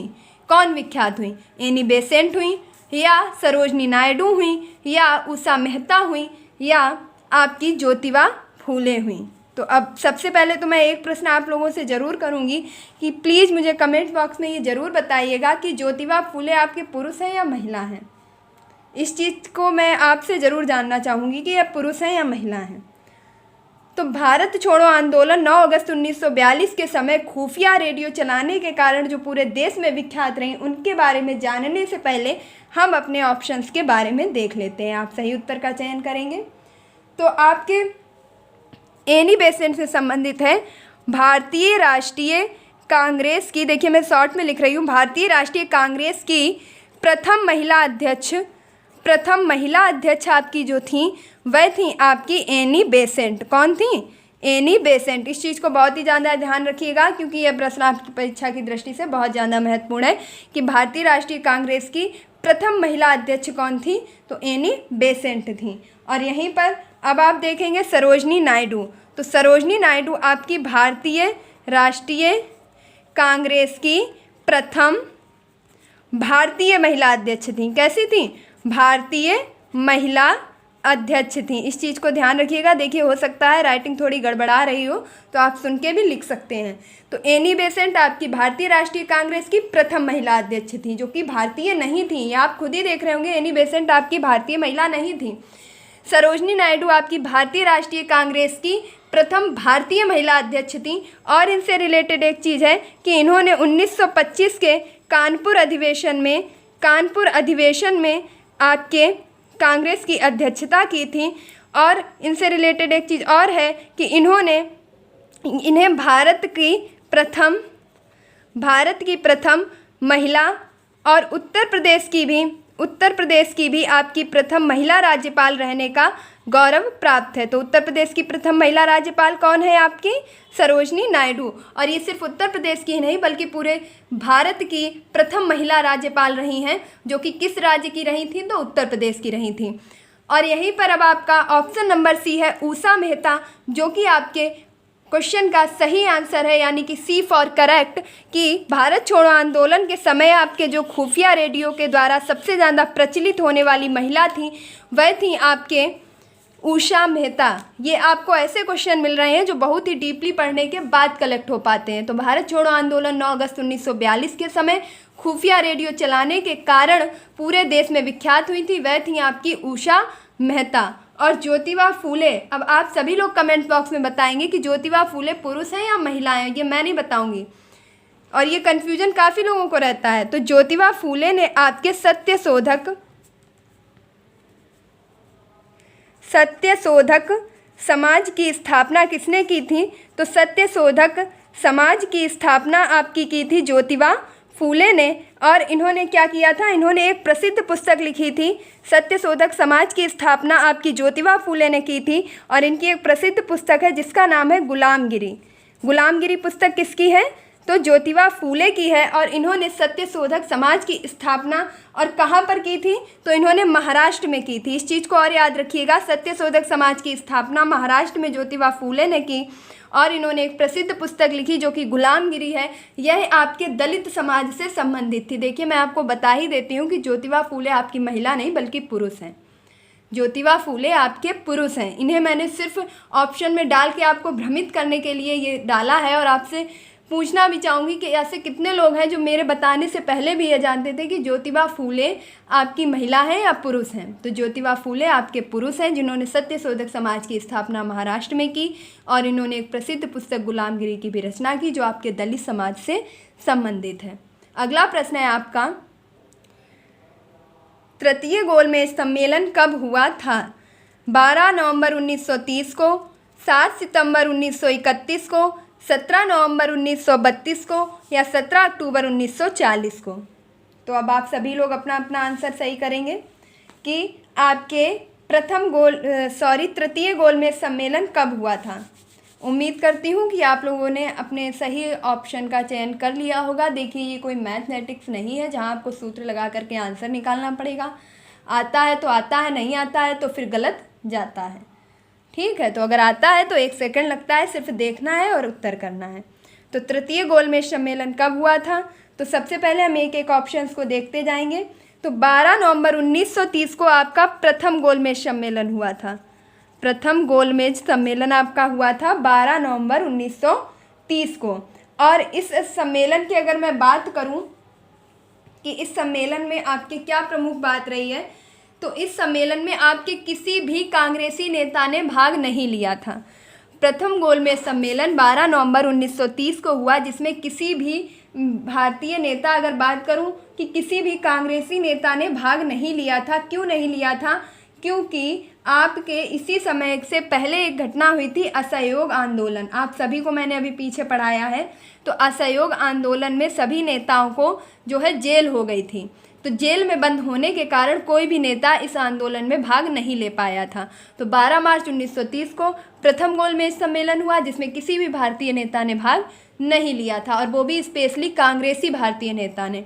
अगला है आपका 7 सितंबर 1931, और 7 सितंबर 1931 को आपकी सेकंड गोलमेज सम्मेलन हुआ था। द्वितीय गोलमेज सम्मेलन कब हुआ था? तो 7 सितंबर 1931 को। और बात करूं इसमें आपके महत्वपूर्ण घटना क्या थी, तो इसमें आपके कांग्रेस की तरफ से गांधी जी ने, इसमें आप लिखेंगे, देखिए लिखेंगे ज़रूर आप, क्योंकि जब आप लिखेंगे तभी आप इसे दोबारा रिवाइज भी कर पाएंगे। कांग्रेस की तरफ से आपके गांधी जी ने भाग लिया था। कांग्रेस की तरफ से किसने भाग लिया था? गांधी जी ने। बात करूं कि अगर एनी बेसेंट ने, इसमें आपके एनी बेसेंट ने भी भाग लिया था। तो एनी बेसेंट ने और सरोजनी नायडू ने, एनी बेसेंट और सरोजनी नायडू, और यहीं पर आपके मदन मोहन मालवीय ने जो है भाग लिया था। तो द्वितीय गोलमेज सम्मेलन यानी कि 7 सितंबर 1931 को आपके कांग्रेस की तरफ से कांग्रेस के खर्चे पर गांधी जी ने भाग लिया था, जबकि अपने स्वयं के खर्चे पर एनी बेसेंट, सरोजनी नायडू और मदन मोहन मालवीय ने भाग लिया था। लेकिन किन्हीं कारणों के वजह से यह जो बैठक है आपकी असफल रही, इसमें कोई भी निर्णय नहीं हो पाया। तो अगर आपसे पूछा जाए कि असफल रहने वाली बैठक कौन सी थी, तो द्वितीय गोलमेज सम्मेलन यानी कि आपका 7 सितंबर 1931, और गांधी जी के जाने का भी कोई फ़ायदा नहीं हुआ। अगला है आपका 17 नवंबर 1932, और यही आपके प्रश्न का सही उत्तर है कि तृतीय गोलमेज सम्मेलन आपका 17 नवंबर 1932 को हुआ था। देखिए, बहुत ही आसान है याद करना, 30, 31, 32, 30, 31, 32। डेट आप कैसे याद करेंगे? तो 12, 7, 17, 12 नवंबर, 7 सितंबर और 17 नवंबर। तो प्रथम गोलमेज सम्मेलन 12 नवंबर 1930 को, 7 सितंबर 1930 को द्वितीय गोलमेज सम्मेलन, कांग्रेस की तरफ से गांधी जी ने भाग लिया और अपने खर्चे पर एनी बेसेंट, सरोजनी और मदन मोहन मालवीय ने भाग लिया। यह बैठक असफल रही और 17 नवंबर 1932 को तृतीय गोलमेज सम्मेलन हुआ। और इस तृतीय गोलमेज सम्मेलन में आपके जो मुख्य बात रही वह यह थी कि इस गोलमेज सम्मेलन में आपके किसी भी कांग्रेसी ने भाग नहीं लिया। किसी भी कांग्रेसी ने आपके भाग नहीं लिया था। इस चीज़ को याद रखेंगे, किसी भी कांग्रेसी ने भाग नहीं लिया था। तो प्रथम गोलमेज सम्मेलन में भी कोई भाग नहीं ले पाया था, क्योंकि असहयोग आंदोलन के कारण आपके सभी नेता जेल में बंद थे। द्वितीय गोलमेज सम्मेलन में गांधी जी को कांग्रेस के खर्चे पर भेजा गया और वह बैठक भी असफल रही। तृतीय गोलमेज सम्मेलन में भी किसी कांग्रेसी नेता ने भाग नहीं लिया। अगली मैं अगर बात करूं कि आपके तीनों गोलमेज सम्मेलन में किसने भाग लिया, देखिए इस चीज़ को अब आप ज़रूर नोट करेंगे। प्लीज़ आप मेरी चीज़ों को ज़रूर नोट कीजिए जो भी मैं बता रही हूँ, क्योंकि मुझे पता है आपसे पूछा जाएगा। तीनों गोलमेज सम्मेलन में आपके जो भाग लेने वाले थे वह थे आपके बी.आर. अम्बेडकर। और ये किसकी तरफ से भाग ले रहे थे? तो ये आपके बी.आर. अम्बेडकर कांग्रेस की तरफ से नहीं, बल्कि अछूतों के आपके बात करूं, अछूतों के प्रतिनिधि के रूप में आपके भाग ले रहे थे। अछूतों के प्रतिनिधि के रूप में आपके तीनों गोलमेज सम्मेलन में भाग लेने वाले एकमात्र भारतीय थे डॉक्टर बी.आर. अम्बेडकर। इस चीज़ को आप बहुत ही ज़्यादा ध्यान रखेंगे कि तीनों गोलमेज सम्मेलन में आपके भाग लेने वाले थे BR अम्बेडकर, और वो किसके प्रतिनिधि के रूप में भाग ले रहे थे? तो अछूतों के प्रतिनिधि के रूप में भाग ले रहे थे। और इन्हीं के साथ आप एक नाम और याद रखेंगे, तेज बहादुर सप्रू। तेज बहादुर सप्रू, और ये भी आपके तीनों गोलमेज सम्मेलन में भाग लेने वाले थे। तो आपके तीनों गोलमेज सम्मेलन में भाग लेने वाले भारतीय कौन थे? तेज बहादुर सप्रू और BR अम्बेडकर। तेज बहादुर सप्रू का नाम तो आपको जल्दी नहीं देखने को मिलेगा, लेकिन यह प्रश्न आपसे कई बार पूछा जा चुका है कि तीनों गोलमेज सम्मेलन में भाग लेने वाले एकमात्र भारतीय थे आपके डॉक्टर BR अम्बेडकर, और वो भी अछूतों का प्रतिनिधि वहाँ पर बन के गए हुए थे। अगला था आपका ऑप्शन 17 अक्टूबर 1940। तो 17 अक्टूबर 1940 को आपके पवनार आश्रम की स्थापना की गई। पवनार आश्रम की स्थापना आपकी कब की गई? 17 अक्टूबर 1940 को। और यहाँ से आपके व्यक्तिगत सत्याग्रह प्रारंभ किया गया। व्यक्तिगत सत्याग्रह आपका प्रारंभ किया गया। कब प्रारंभ किया गया? 17 अक्टूबर 1940 को। अगर बात की जाए कि प्रथम सत्याग्राही कौन थे, तो व्यक्तिगत सत्याग्रह के प्रथम सत्याग्राही थे आपके विनोबा भावे। कौन थे? विनोबा भावे। इस चीज़ को याद रखिएगा कि प्रथम सत्याग्राही आपके कौन थे? तो व्यक्तिगत सत्याग्रह के प्रथम सत्याग्राही थे आपके विनोबा भावे। अगला प्रश्न है आपका, देखिए आपका सही आंसर था तृतीय गोलमेज सम्मेलन 17 नवंबर 1932 को हुआ। अगला प्रश्न है आपका, सुभाष चंद्र बोस को नेताजी की उपाधि किसने दी? रविंद्रनाथ टैगोर ने, या सुभाष चंद्र बोस ने, या बारदोली की महिलाओं ने, या एडोल्फ हिटलर ने? इस प्रश्न का आप सही उत्तर करेंगे कि नेताजी को सुभाष चंद्र बोस को नेताजी की उपाधि किसने दी। देखिए खुद सुभाष चंद्र बोस ने तो सुभाष चंद्र बोस को यानी खुद को तो नेताजी की उपाधि दी नहीं होगी, तो एक ऑप्शन तो आपका यहीं पर कट हो जाता है। अब आगे ऑप्शंस आप एलिमिनेट कीजिए। तो सुभाष चंद्र बोस को नेताजी की उपाधि जिसने भी दी है, आप तब तक अपना आंसर चयन कीजिए। मैं आपको बता देती हूँ कि रविंद्रनाथ टैगोर ने आपके गांधी जी को महात्मा की उपाधि दी। जो हम गांधी जी को महात्मा गांधी के नाम से जानते हैं, तो गांधी जी को महात्मा की उपाधि रविंद्रनाथ टैगोर ने दी। और सुभाष चंद्र बोस ने गांधी जी को राष्ट्रपिता कहकर के पुकारा। राष्ट्रपिता कहकर गांधी जी को किसने पुकारा है? सुभाष चंद्र बोस ने पुकारा है। और महात्मा कहकर के किसने पुकारा है? रविंद्रनाथ टैगोर ने पुकारा है। यहीं पर और आप लिख लेंगे कि विंस्टन चर्चिल ने गांधी जी को क्या कहा था? तो विंस्टन चर्चिल ने आपके गांधी जी को कहा था अर्धनग्न फकीर आपका विंस्टन चर्चिल ने गांधी जी को कहा था, जबकि महात्मा रविंद्रनाथ टैगोर ने और राष्ट्रपिता सुभाष चंद्र बोस ने कहा था। बात करूं बारदोली की महिलाओं की, तो बारदोली की महिलाओं ने सरदार वल्लभ भाई पटेल यानी कि पटेल जी को सरदार की उपाधि दी थी। तो सरदार की उपाधि आपको पटेल जी को किसने दी थी? तो बारदोली की महिलाओं ने दी थी। तो जो वल्लभ भाई पटेल का उपनाम सरदार है, तो ये सरदार की उपाधि बारदोली की महिलाओं ने दी थी। अगला ऑप्शन है आपका एडोल्फ हिटलर, और यही आपके क्वेश्चन का सही आंसर है कि सुभाष चंद्र बोस को नेताजी की उपाधि एडोल्फ हिटलर ने दी थी। सुभाष चंद्र बोस को नेताजी की उपाधि एडोल्फ हिटलर ने दी थी। गांधी जी को महात्मा की उपाधि रविंद्रनाथ टैगोर ने, राष्ट्रपिता की उपाधि सुभाष चंद्र बोस ने, और अर्धनग्न फकीर कहा था विंस्टन चर्चिल ने। अगला प्रश्न है आपका, भारत छोड़ो आंदोलन की शुरुआत कब की गई? 9 अगस्त 1942 को, 24 मार्च 1946 को, 3 जून 1947 को, या आपको ऑप्शन नहीं दिख रहे होंगे, 1 मिनट अब देखिएगा। भारत छोड़ो आंदोलन की शुरुआत कब की गई? 9 अगस्त 1942 को, 24 मार्च 1946 को, और 3 जून 1947 को, 3 जून 1947 को, या 15 अगस्त 1947 को। तो इस चीज़ को आप ध्यान रखेंगे कि भारत छोड़ो आंदोलन कब शुरू किया गया था। तो जी हाँ, आपका ऑप्शन नंबर ए ही राइट है, और बहुत ही इजी और सरल क्वेश्चन था। लेकिन आप ये याद रखेंगे कि आपको सरल कठिन सब कुछ पढ़ना है। ज़रूरी नहीं है कि सिर्फ कठिन पढ़िए और सरल को ध्यान मत दीजिए।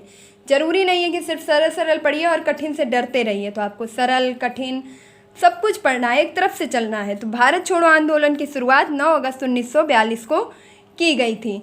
24 मार्च 1946 को आपके कैबिनेट मिशन भारत आया था। तो कैबिनेट मिशन का गठन आपका कब किया गया था? 24 मार्च 1946 को। और इसके आपके कौन कौन सदस्य थे? तो स्टेफोर्ड क्रिप्स थे आपके, इसके बाद थे आपके लॉर्ड पेथिंग लॉरेंस देखिए मैं शॉर्ट में लिख रही हूँ, आप लिख लीजिएगा, और ए बी अलेक्जेंडर आपके कैबिनेट मिशन के सदस्य थे। तो कैबिनेट मिशन आपका कब गठित हुआ था? 24 मार्च 1946 को। इसी के द्वारा आपके संविधान सभा का गठन किया गया था। जो आपका संविधान बनकर के तैयार हुआ है, तो उसके लिए जिस बैठक की आपके बात करूं, किस योजना के तहत आपका संविधान बना है, तो कैबिनेट मिशन योजना के तहत, जो कि आपकी 24 मार्च 1946 को बनी थी। और इसमें कौन कौन सदस्य थे? तो Stafford Cripps, Pethick Lawrence, A V Alexander, आप अपने नोट्स में लिख लीजिएगा। अगला है आपका 3 जून 1947। तो 3 जून 1947 को माउंटबेटन का घोषणा पत्र आया था। और इसमें यह बताया गया था कि भारत का विभाजन भारत और पाकिस्तान के रूप में कैसे होना है, क्या होना है, इन सब चीज़ों की चर्चा आपकी माउंटबेटन घोषणा पत्र में की गई थी। और यह कब आया था? तो 3 जून 1947 को। भारत छोड़ो आंदोलन 9 अगस्त 1942 को। और इसी में आपके यहाँ पे लिख लीजिएगा, गांधी जी द्वारा आपके करो या मरो का नारा दिया गया था। करो या मरो यानी कि डू एंड डाई का नारा आपका भारत छोड़ो आंदोलन के अंतर्गत दिया गया था। और 24 मार्च 1946 को कैबिनेट मिशन योजना का गठन किया गया, जिसके तहत आपका संविधान निर्माण हुआ। तो इसके आपके सदस्य थे स्टेफोर्ड क्रिप्स, पेथिंग लॉरेंस और ए बी अलेक्जेंडर। देखिए इनके सदस्य पूछ लिए जाते हैं, इसीलिए बार बार आपको बता रही हूँ। माउंटबेटन घोषणा पत्र आपका 3 जून 1947 को आया था, जो भारत विभाजन से संबंधित था। और हम सभी जानते हैं कि 15 अगस्त 1947 के दिन हमारा देश आज़ाद हुआ था, स्वतंत्र हुआ था। तो देश स्वतंत्र कब हुआ था? 15 अगस्त 1947 को। देखिए यहाँ कंफ्यूज मत होइएगा, आपके सही जो आंसर है वह आपका 9 अगस्त 1942 ही रहेगा। ये आपका 15 अगस्त 1947 को देश स्वतंत्र हुआ था। यहाँ पर पूछा जाए कि उस समय आपके ब्रिटेन के प्रधानमंत्री कौन थे, तो ब्रिटेन के आपके पीएम थे उस टाइम क्लीमेंट एटली। देखिए आप सही से लिख लीजिएगा, मैं बोल रही हूँ, ब्रिटेन के आपके प्रधानमंत्री थे क्लीमेंट एटली। जबकि अगर बात करूं कि कांग्रेस के अध्यक्ष कौन थे उस समय, तो उस समय आपके कांग्रेस के अध्यक्ष थे जे बी कृपलानी। तो जे बी कृपलानी आपके कांग्रेस के अध्यक्ष थे, जबकि आपके ब्रिटेन के पीएम थे उस समय क्लीमेंट एटली। तो इस चीज़ को आप याद रखेंगे कि भारत आपका कब स्वतंत्र हुआ था? 15 अगस्त 1947 को। उस समय ब्रिटेन के प्रधानमंत्री थे क्लीमेंट एटली, जबकि कांग्रेस के अध्यक्ष थे आपके जे बी कृपलानी। और हम सभी जानते हैं कि 26 नवंबर 1949 को हमारा संविधान बनकर के तैयार हुआ था और संविधान सभा के द्वारा अपनाया गया था। जबकि 26 जनवरी 1950 को हमारा संविधान संपूर्ण भारत की जनता को समर्पित किया गया, जिसे हम किस दिवस के रूप में मनाते हैं? तो गणतंत्र दिवस के रूप में मनाते हैं। तो 26 जनवरी 1950 को हमारा संविधान हमें समर्पित किया गया था, हमें संविधान पूर्ण रूप से लागू कर दिया गया था भारत में। वह तिथि थी आपकी 26 जनवरी 1950 की। अब आप देख रहे होंगे कि आपने लॉर्ड माउंटबेटन, लॉर्ड डलहौजी से लेकर के एक यात्रा प्रारंभ की थी और अब आपकी यात्रा पहुंच चुकी है भारत के स्वतंत्र होने तक। तो इस तरीके से आपका संविधान बोल रही हूँ, इस प्रकार आपका जो आधुनिक भारत का इतिहास है वह आपका आगे की ओर बढ़ रहा है। अगला प्रश्न है आपका, आत्मीय सभा व ब्रह्म समाज के संस्थापक थे। तो आत्मीय सभा और ब्रह्म समाज के संस्थापक कौन थे? स्वामी दयानंद सरस्वती, या ज्योतिबा फूले, या राजा राम मोहन राय, या आपके स्वामी विवेकानंद। तो इस चीज़ के बारे में आप जो है आंसर करेंगे। सबसे पहले जान लीजिएगा कि दयानंद सरस्वती आपके आर्य समाज के संस्थापक थे। आर्य समाज के संस्थापक कौन थे? तो स्वामी दयानंद सरस्वती। यह प्रश्न आपसे कई बार पूछा जा चुका है। और इन्होंने आर्य समाज की स्थापना 1875 में मुंबई में की थी। कहाँ पर की थी? 1875 में मुंबई में की थी। और एक इनकी प्रथम कहूँ क्या प्रसिद्ध पुस्तक है, तो इनकी जो प्रसिद्ध पुस्तक है उसका नाम है आपका सत्यार्थ प्रकाश।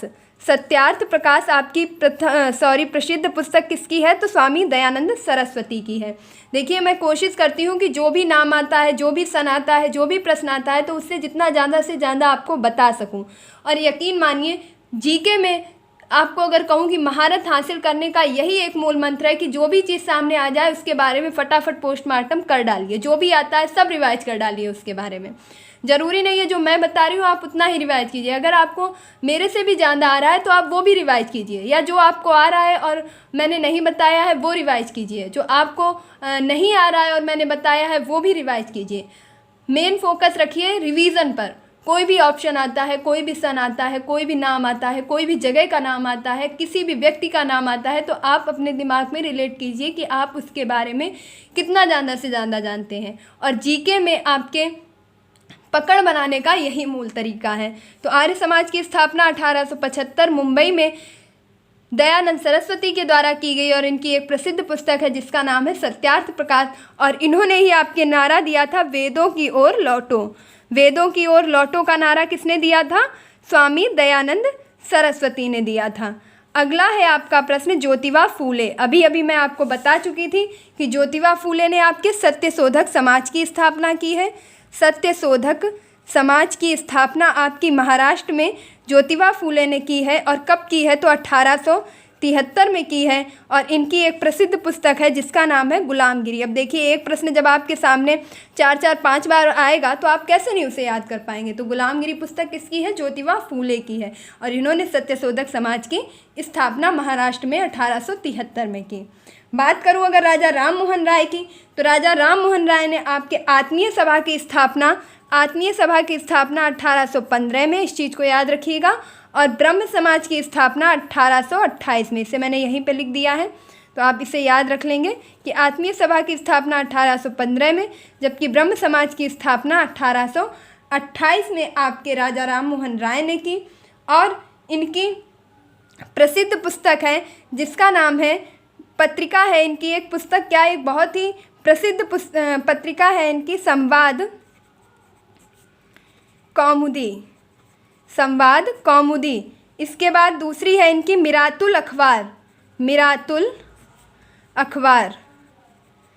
देखिए, चीज़ें एक में अगर चली जाती हैं तो उन्हें आप अलग से ऐसे याद रखिएगा। मैं सिर्फ आपको बता देती हूँ कि राजा राम मोहन राय, ये आप अलग अलग लिखेंगे इन चीज़ों को। राजा राम मोहन राय ने आपकी जो पत्रिका निकाली थी वह थी आपकी संवाद कौमुदी और मिरातुल अखबार। इन्होंने आत्मीय सभा की स्थापना 1815 में, ब्रह्म समाज की स्थापना 1828 में की। और इन्हें क्या कहा जाता है? तो ये बहुत ही इम्पॉर्टेंट है आपका पुनर्जागरण का पिता के नाम से आपका जाना जाता है राजा राम मोहन राय को। तो ये आपके प्रश्न का सही उत्तर है कि आत्मीय सभा की स्थापना किसने की थी? तो राजा राम मोहन राय ने की थी। अगला है आपका स्वामी विवेकानंद। तो रामकृष्ण मिशन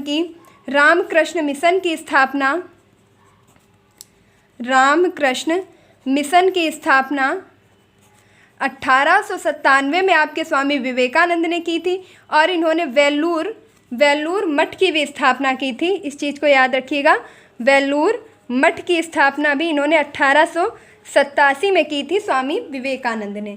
तो एक बार फिर से देख लीजिएगा। स्वामी दयानंद सरस्वती ने आर्य समाज की स्थापना 1875 मुंबई में की, जिनकी प्रसिद्ध पुस्तक है सत्यार्थ प्रकाश। इन्होंने वेदों की ओर लौटो का नारा दिया। ज्योतिबा फूले ने सत्यशोधक समाज की स्थापना महाराष्ट्र में 1873 में की, जिनकी प्रसिद्ध पुस्तक है गुलामगिरी। राजा राम मोहन राय ने संवाद कौमुदी मिरातुल अखबार की जो है निकाला और इन्हें पुनर्जागरण के पिता के नाम से जाना जाता है। आत्मीय सभा और ब्रह्म समाज के संस्थापक भी यही हैं। स्वामी विवेकानंद ने रामकृष्ण मिशन की स्थापना 1897 में और बेलूर मठ की स्थापना 1887 में की। तो इस प्रकार आपके क्वेश्चन नंबर 12 तक कंप्लीट होते हैं। अब हम चलते हैं नेक्स्ट अपने क्वेश्चन नंबर 13 पर। अगला प्रश्न है आपका 1857 की क्रांति में जगदीशपुर का नेतृत्व किसने किया? अब देखिए, हम कहाँ से शुरू हुए थे और कहाँ तक पहुँचते जा रहे हैं। धीरे धीरे करके हम संपूर्ण इतिहास की जानकारी प्राप्त कर लेंगे। तो 1857 की क्रांति आपकी शुरू कहाँ से हुई थी? मेरठ से। जो भी व्याख्या दे रही हूँ वह फालतू की नहीं है, इसे भी नोट करते रहिए। 1857 की क्रांति आपकी मेरठ की छावनी से शुरू हुई थी और आपके जगदीशपुर से इसका नेतृत्व किसने किया था? बहादुर शाह जफर ने, या लियाकत अली ने, या नाना साहब और तात्या टोपे ने, या कुंवर सिंह ने। तो आप अपने सही उत्तर का चयन करेंगे। तो फटाफट देख लीजिएगा। वीडियो काफ़ी लंबा हो गया है, जो भागने वाले होंगे वो अब तक भाग चुके होंगे। और यकीन मानिए, आधा अधूरा ज्ञान किसी भी काम का नहीं होता है। तो जो देखिए, जो सुनिए, जो पढ़िए, पूरा जानकारी प्राप्त कीजिए।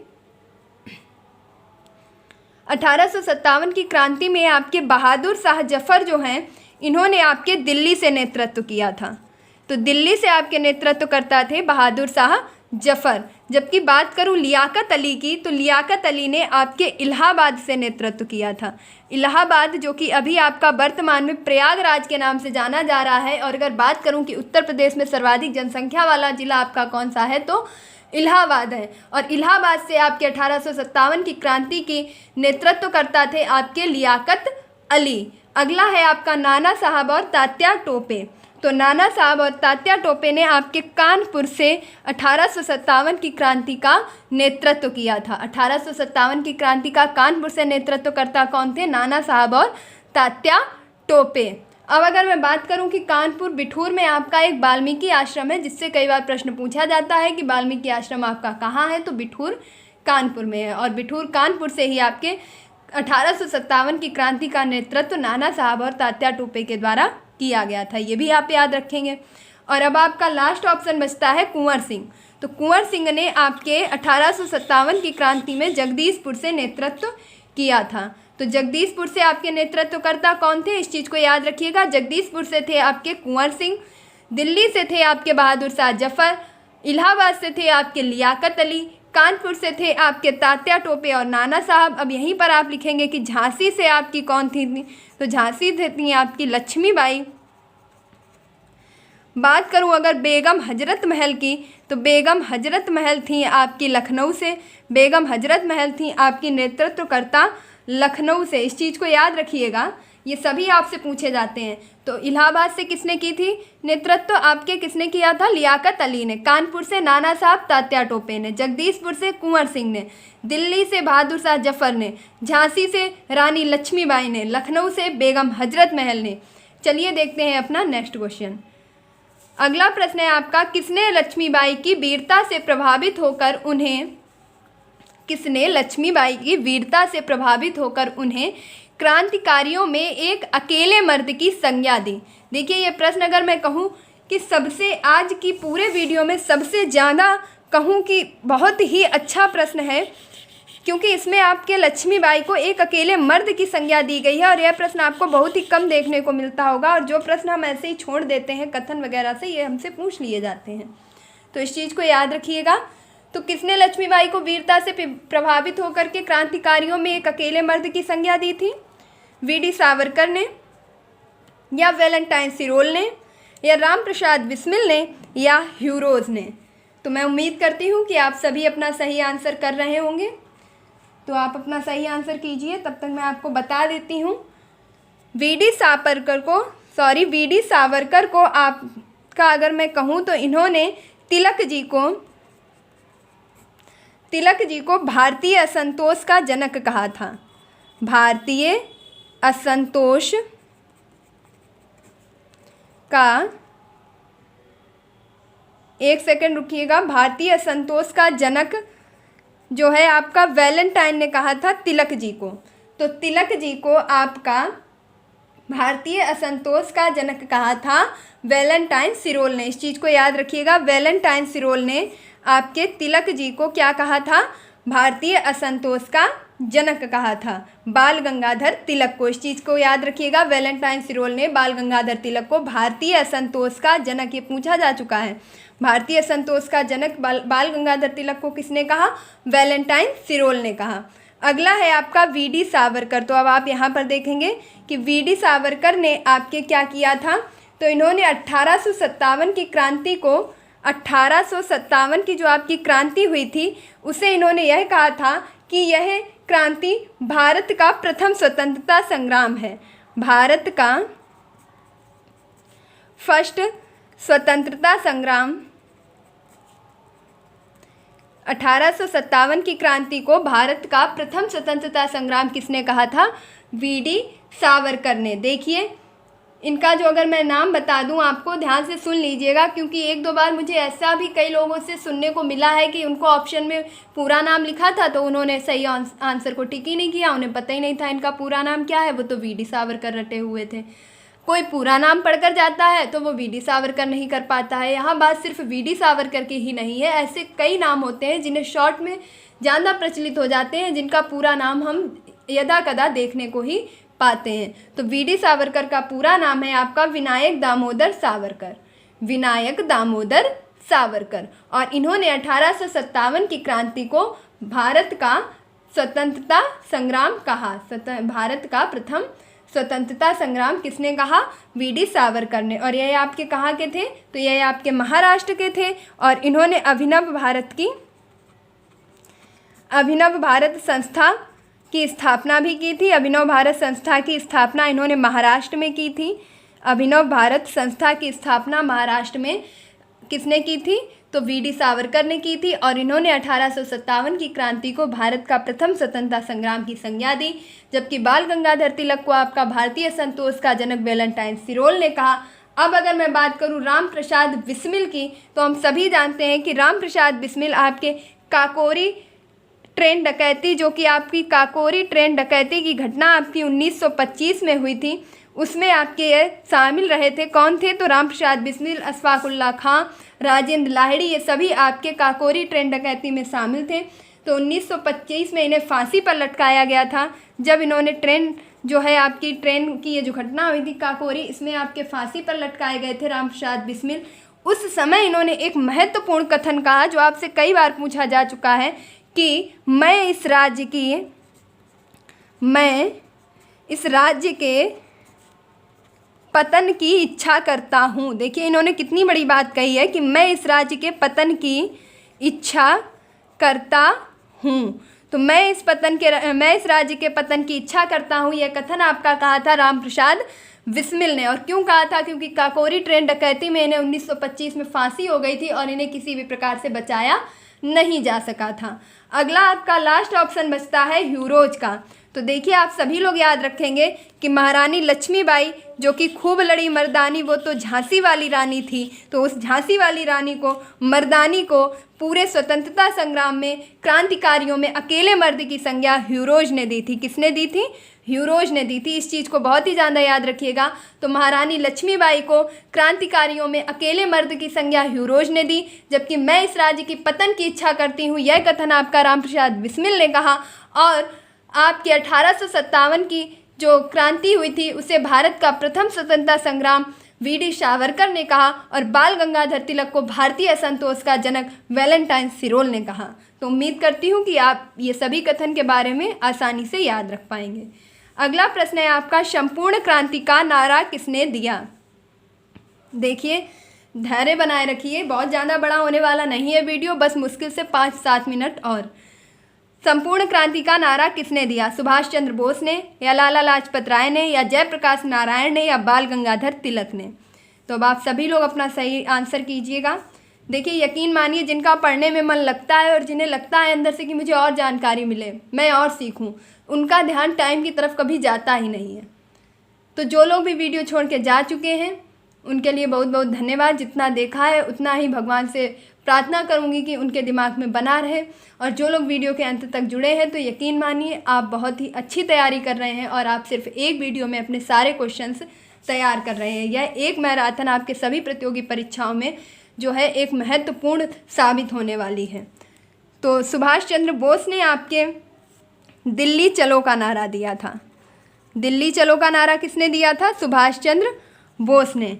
और इन्होंने क्या नारा दिया था? तो जय हिंद। आज हम सभी बोलते हैं जय हिंद, तो जय हिंद का नारा दिया था सुभाष चंद्र बोस ने। और दिल्ली चलो का नारा भी दिया था सुभाष चंद्र बोस ने। जबकि लाला लाजपत राय ने क्या कहा था? तो लाला लाजपत राय का एक कथन बहुत ही फेमस है कि मेरे सिर पर लाठी का एक बार अंग्रेजी शासन के, अंग्रेजी, देखिए राइटिंग थोड़ी गड़बड़ा रही है, आप ध्यान से सुनिए और लिख लीजिएगा, अंग्रेजी शासन के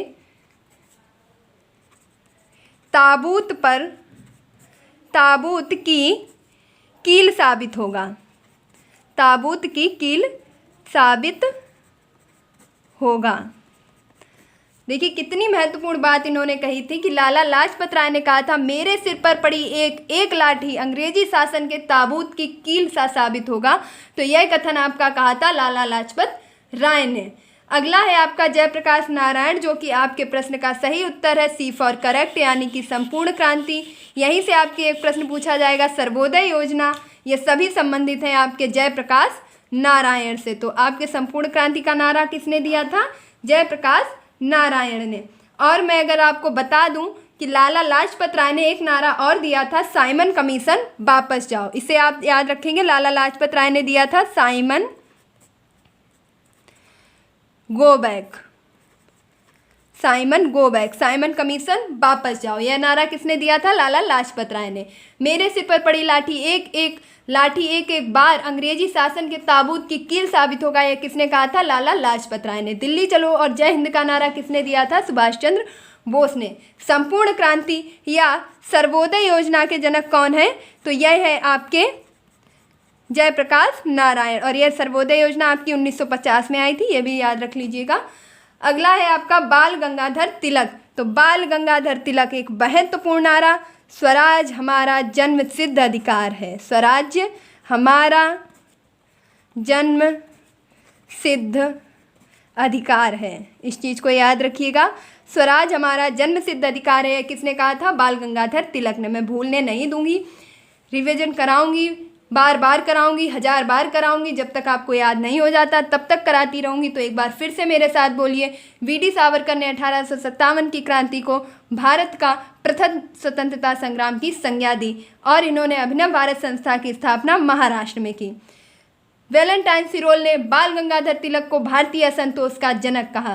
राम प्रसाद बिस्मिल ने कहा कि मैं इस राज्य के पतन की इच्छा करता हूँ। ह्यूरोज ने रानी लक्ष्मीबाई को क्रांतिकारियों में अकेले मर्द की संज्ञा दी। तो हमारी जितनी भी वीरांगनाएं हैं, जितनी भी बहनें हैं, जितनी भी बहनें हैं जो भी वीडियो देख रही हैं, वह सभी अपने अंदर इस बात को ध्यान रखें कि आप किसी भी पुरुष से कम नहीं हैं। आपको सभी चीज़, सभी अधिकार, सभी चीज़ें आपको प्रोवाइड की जा रही हैं। आप किसी भी प्रकार किसी से भी पीछे नहीं हैं। तो आप पढ़ाई में भी पीछे ना रहें, आप खाने में पीछे नहीं हैं, आप पहनने में पीछे नहीं हैं, आप घूमने में पीछे नहीं हैं, आप दुनिया की किसी चीज़ में पीछे नहीं हैं, आप फैशन में पीछे नहीं। तो जो आप सब चीज़ में आगे हैं, तो आप पढ़ने में पीछे क्यों हैं? उसमें भी आगे रहिए, हर चीज़ में आगे रहिए। तो क्रांतिकारियों में अकेले मर्द की संज्ञा ह्यूरोज ने दी। संपूर्ण क्रांति का नारा जयप्रकाश नारायण ने दिया। दिल्ली चलो और जय हिंद का नारा सुभाष चंद्र बोस ने दिया। मेरे सिर पर पड़ी एक एक लाठी अंग्रेजी शासन के ताबूत पर कील साबित होगी, लाला लाजपत राय ने कहा। और साइमन कमीशन वापस जाओ, साइमन गो बैक का नारा लाला लाजपत राय ने लगाया। और बाल गंगाधर तिलक ने एक महत्वपूर्ण नारा आपका दिया है, वह महत्वपूर्ण नारा है स्वराज्य हमारा जन्म सिद्ध अधिकार है। और हम सभी को आज मिल करके एक नारा लगाना है कि नौकरी हमारा जन्म सिद्ध अधिकार है, सरकारी नौकरी हमारा जन्म सिद्ध अधिकार है और मैं उसे लेकर ही रहूँगी। तो नौकरी हमारा जन्म सिद्ध अधिकार है और मैं उसे लेकर रहूँगी। तो इसी प्रकार उम्मीद करती हूँ कि आज का यह वीडियो आपका जो आधुनिक इतिहास से संबंधित था आपको पसंद आया होगा, आपकी परीक्षा की दृष्टि से महत्वपूर्ण रहा होगा। अभी जाइए मत, भागिए मत, बहुत कुछ बाकी है। ये तो अभी क्वेश्चनों की श्रृंखला थी, अब हम देखेंगे कुछ महत्वपूर्ण। आप सभी तो ऐसे भागने लगते हैं कि बार बार याद दिलाना पड़ता है कि आप सभी पढ़ाई की पोथी में हैं। इस चीज़ को याद रखिए, आप फैशन की दुनिया में नहीं है, डिजिटल बोर्ड में नहीं है, लेकिन आप नॉलेज में हैं। आप उस जगह पढ़ रहे हैं, आप उस जगह बैठे हुए हैं जहाँ आपको ज़बरदस्ती ठूस के पढ़ाया जाएगा और मैं पढ़ाकर ही रहूँगी। तो आधुनिक भारत की प्रमुख पुस्तक, पत्र, पत्रिकाएं। अभी मैं अगर कहूँ कि कथा तो पूरी हो गई और पंचामृत लिए बिना ही आप घर जा रहे हैं, तो आपको पूर्ण फल कहाँ से प्राप्त होगा? तो अब हम अपनी पूरी कथा का पंचामृत लेंगे, यानी कि आपके आधुनिक भारत की प्रमुख पुस्तक एवं पत्रिकाएं, जिनसे 1-2 नंबर तो छपने ही छपने हैं। अगर मैं कहूँ कि गारंटी से आप 1 से 2 नंबर आने वाले 5 से 7 मिनट में लेकर के जाएंगे, तो ये कोई भी अतिशयोक्ति नहीं है। तो आइए फटाफट देखिए। यंग इंडिया, हरिजन पत्रिका, Hind Swaraj, My Experiment with Truth, Navjivan. देखिए मैंने सारी पुस्तकें एक साथ सिर्फ इसलिए लिखी हैं ताकि आपको कम समय में सारी चीज़ें एक ही साथ बता सकूं। मैं चाहती तो एक एक पुस्तक और पत्रिका अलग अलग लिखती, फिर उसके राइटर लिखती, इससे आपका काफ़ी समय जाता। मैंने इन सब चीज़ों को एक ही जगह समाहित कर दिया है। तो यंग इंडिया, हरिजन पत्रिका, देखिए ध्यान से पढ़िएगा। यंग इंडिया, हरिजन पत्रिका, Hind Swaraj, My Experiment with Truth, Navjivan, ये सभी की सभी पुस्तक, पत्र, पत्रिकाएं जो कुछ भी हैं ये सभी आपकी किसकी हैं? महात्मा गांधी की। इस चीज़ को याद रखिएगा। तो महात्मा गांधी की क्या क्या हैं पुस्तक पत्रिकाएं? यंग इंडिया, हरिजन पत्रिका, Hind Swaraj, My Experiment with truth और नवजीवन। अगला माई एक्सपेरिमेंट विद ट्रुथ यानी कि सत्य के साथ मेरे प्रयोग। अगला है आपका बंदी जीवन, द रिवोल्यूशनरी। तो बंदी जीवन मैंने आपको पहले भी अभी बताया था कि बंदी जीवन आपके क्रांतिकारियों की बाइबल के नाम से जानी जाती है। और जिसके लेखक कौन है? तो सचिंद्र सान्याल। सचिंद्र सान्याल ने क्या लिखी है? बंदी जीवन एक महत्वपूर्ण पुस्तक लिखी है। और द रिवोल्यूशनरी भी इन्होंने लिखी है। तो द रिवोल्यूशनरी और बंदी जीवन के लेखक हैं आपके सचिंद्र सान्याल। अगला है आपका केसरी, मराठा और गीता रहस्य। तो केसरी जो कि आपकी मराठी भाषा में लिखी गई है, यह मैंने इसलिए लिखा है क्योंकि आपसे इस पत्रिका के बारे में इसकी भाषा बहुत बार पूछी जा चुकी है। तो केसरी आपकी मराठी भाषा में, जबकि मराठा आपकी अंग्रेजी भाषा में लिखी गई। और यह दोनों पुस्तकें आपकी, और यह गीता रहस्य, ये तीनों की तीनों आपकी बाल गंगाधर तिलक के द्वारा लिखी गई हैं। और बाल गंगाधर तिलक को भारतीय असंतोष का जनक किसने कहा था? वैलेंटाइन सिरोल ने कहा था। इनकी प्रमुख पत्रिकाएं कौन सी हैं? केसरी और मराठा। केसरी आपकी मराठी भाषा में है, जबकि मराठा आपकी अंग्रेजी भाषा में है। और गीता रहस्य किसके द्वारा लिखी गई है पुस्तक? तिलक जी के द्वारा लिखी गई है। देखिए मैं बहुत फास्ट पढ़ा रही हूँ, अगर आपको स्पीड ज़्यादा लग रही है तो आप उसे अपने अकॉर्डिंग कम कर सकते हैं। अगला है आपका लाइफ डिवाइन। तो लाइफ डिवाइन, वंदे मातरम आपकी एक पत्रिका निकलती थी, और युगांतर। तो लाइफ डिवाइन, वंदे मातरम और युगांतर, लाइफ डिवाइन, वंदे मातरम, युगांतर, ये तीनों की तीनों संबंधित हैं आपकी अरविंद घोष से। अरविंद घोष ने किस किस की रचना की है? तो लाइफ डिवाइन 1, 2, 3, 4, 10, अगर मैं कहूँ कि अनगिनत बार पूछी जा चुकी है तो हाँ, लाइफ डिवाइन पुस्तक आपकी अनगिनत बार पूछी जा चुकी है। लाइफ डिवाइन के आपके लेखक हैं अरविंद घोष। यहीं पर आप याद रखेंगे कि वंदे मातरम पत्रिका और युगांतर के रचनाकार हैं आपके अरविंद घोष। जबकि जो वंदे मातरम आपका हम गाते हैं, यानी कि क्या है आपका वंदे मातरम? सुजलाम सुफलाम, इस प्रकार जो भी हम गाते हैं वंदे मातरम, इसके रचयिता हैं आपके बंकिम चंद्र चटर्जी, और उनकी पुस्तक आनंद मठ से ये लिया गया है। जबकि वंदे मातरम नाम से आपकी एक पत्रिका है जिसके लेखक हैं आपके अरविंद घोष। अगला है आपका अनहैप्पी इंडिया। अनहैप्पी इंडिया, तो अनहैप्पी और यंग इंडिया आपके लेखक हैं लाला लाजपत राय। अनहैप्पी और यंग इंडिया के लेखक कौन है? लाला लाजपत राय। इस चीज़ को याद रखिएगा। अभी अभी मैंने पढ़ाया था कि मेरे सिर पर पड़ी एक एक लाठी अंग्रेजी हुकूमत के शासन के आपके ताबूत पर कील के समान साबित होगी। ये किसने कहा था? लाला लाजपत राय ने। और इनकी पुस्तक और पत्रिका कौन सी थी? तो यंग इंडिया और अनहैप्पी। देखिए, एक यंग इंडिया आपके महात्मा गांधी के द्वारा निकाली गई थी और एक इंडिया आपके लाला लाजपत के द्वारा निकाली गई थी। अगला है आपका नील दर्पण, और नील दर्पण के आपके लेखक हैं दीनबंधु मिश्र। नील दर्पण के लेखक कौन है? दीनबंधु मिश्र। नील दर्पण के लेखक कौन है? दीनबंधु मिश्र। अगला है आपका इंडिया विंग्स फ्रीडम। तो इंडिया विंग्स फ्रीडम के आपके लेखक हैं अबुल कलाम आज़ाद। इंडिया विंग्स फ्रीडम के लेखक कौन है? अबुल कलाम आज़ाद। अगला है आपका इंडिया डिवाइडेड, और इंडिया डिवाइडेड के लेखक हैं doctor Rajendra Prasad. India divided के लेखक हैं doctor Rajendra Prasad. India wins freedom Abul Kalam Azad, India divided doctor Rajendra Prasad. Discovery of India, देखिए जो भी इंडिया से रिलेटेड थी सारी एक साथ ले लिए ताकि आपको कोई कन्फ्यूज़न ना रहे। तो इंडिया यानी कि discovery of India Pandit Jawaharlal Nehru, Bharat की खोज। डिस्कवरी ऑफ इंडिया भारत की खोज Pandit Jawaharlal Nehru. India divided doctor Rajendra Prasad. India wins freedom Abul Kalam Azad. Indian struggle है आपकी सुभाष चंद्र बोस की। इंडियन स्ट्रगल किसकी पुस्तक है? सुभाष चंद्र बोस की। कांग्रेस का इतिहास, तो कांग्रेस का इतिहास पुस्तक है आपकी पट्टाभी सीतारमैया की। कांग्रेस का इतिहास पुस्तक किसने लिखी है? पट्टाभी सीतारमैया ने। अगला है आपका जातियों का अंत और शूद्रों की खोज, अछूत कौन। तो इस प्रकार की रचनाएं हम अंदाजा भी लगाएंगे तो भी सही जाएगा कि जातियों का अंत, शूद्रों की खोज, अछूत कौन। अगर कहूँ कि जाति पाति को खत्म करने वाले एक ही हमारे सबसे महान व्यक्ति रहे हैं डॉक्टर भीमराव अंबेडकर। तो भीमराव अंबेडकर की प्रमुख पुस्तकों में आ जाएंगी आपके जातियों का अंत, सूत्रों की खोज और अछूत कौन। और भीमराव अम्बेडकर ने आपके संविधान लिखने के लिए 61 विदेशी देशों के संविधान का भी अध्ययन किया था। यह प्रारूप समिति के अध्यक्ष थे। प्रारूप समिति में कुल 7 सदस्य थे। इस प्रकार आप इनके बारे में भी ध्यान रख सकते हैं। अगला है आपका poverty and un British rule in India. तो poverty and un British rule of India पुस्तक आपकी लिखी है दादा भाई नौरोजी ने। तो poverty and un British rule in India यह आपकी लिखी है दादा भाई नौरोजी ने। अगला है आपका मिरातुल अखबार और संवाद कौमुदी। तो मिरातुल अखबार और संवाद कौमुदी के लेखक हैं आपके राजा राममोहन राय। मिरातुल अखबार संवाद कौमुदी के लेखक हैं राजा राममोहन राय और इन्हें भारतीय पत्रकारिता के अग्रदूत के नाम से भी जाना जाता है। इन्हें भारतीय पत्रकारिता के अग्रदूत के नाम से भी जाना जाता है। और यहीं पर मैंने आपको बताया था कि इन्हें नवजागरण के पिता के नाम से भी जाना जाता है। अगला है आपका न्यू इंडिया। ये दैनिक पत्रिका थी। यहीं पर आपका कॉमनवेल्थ जो कि साप्ताहिक पत्रिका थी, यानी कि न्यू इंडिया दैनिक पत्रिका और कॉमनवेल्थ साप्ताहिक पत्रिका आपकी कौन निकालता था। तो यह निकालती थी आपकी एनी बेसेंट। एनी बेसेंट के द्वारा निकाली जाने वाली पत्रिका कौन सी थी। तो न्यू इंडिया और कॉमनवेल्थ। और कॉमनवेल्थ आपकी कैसी थी। तो साप्ताहिक, जबकि न्यू इंडिया आपकी दैनिक पत्रिका थी। तो एक बार हम फिर से छोड़ेंगे नहीं, जाने नहीं देंगे, रिवीजन तो करवा कर ही मानेंगे। यंग इंडिया, हरिजन पत्रिका, Hindu Swaraj, My Experiment with truth और नवजीवन गांधी जी की हैं।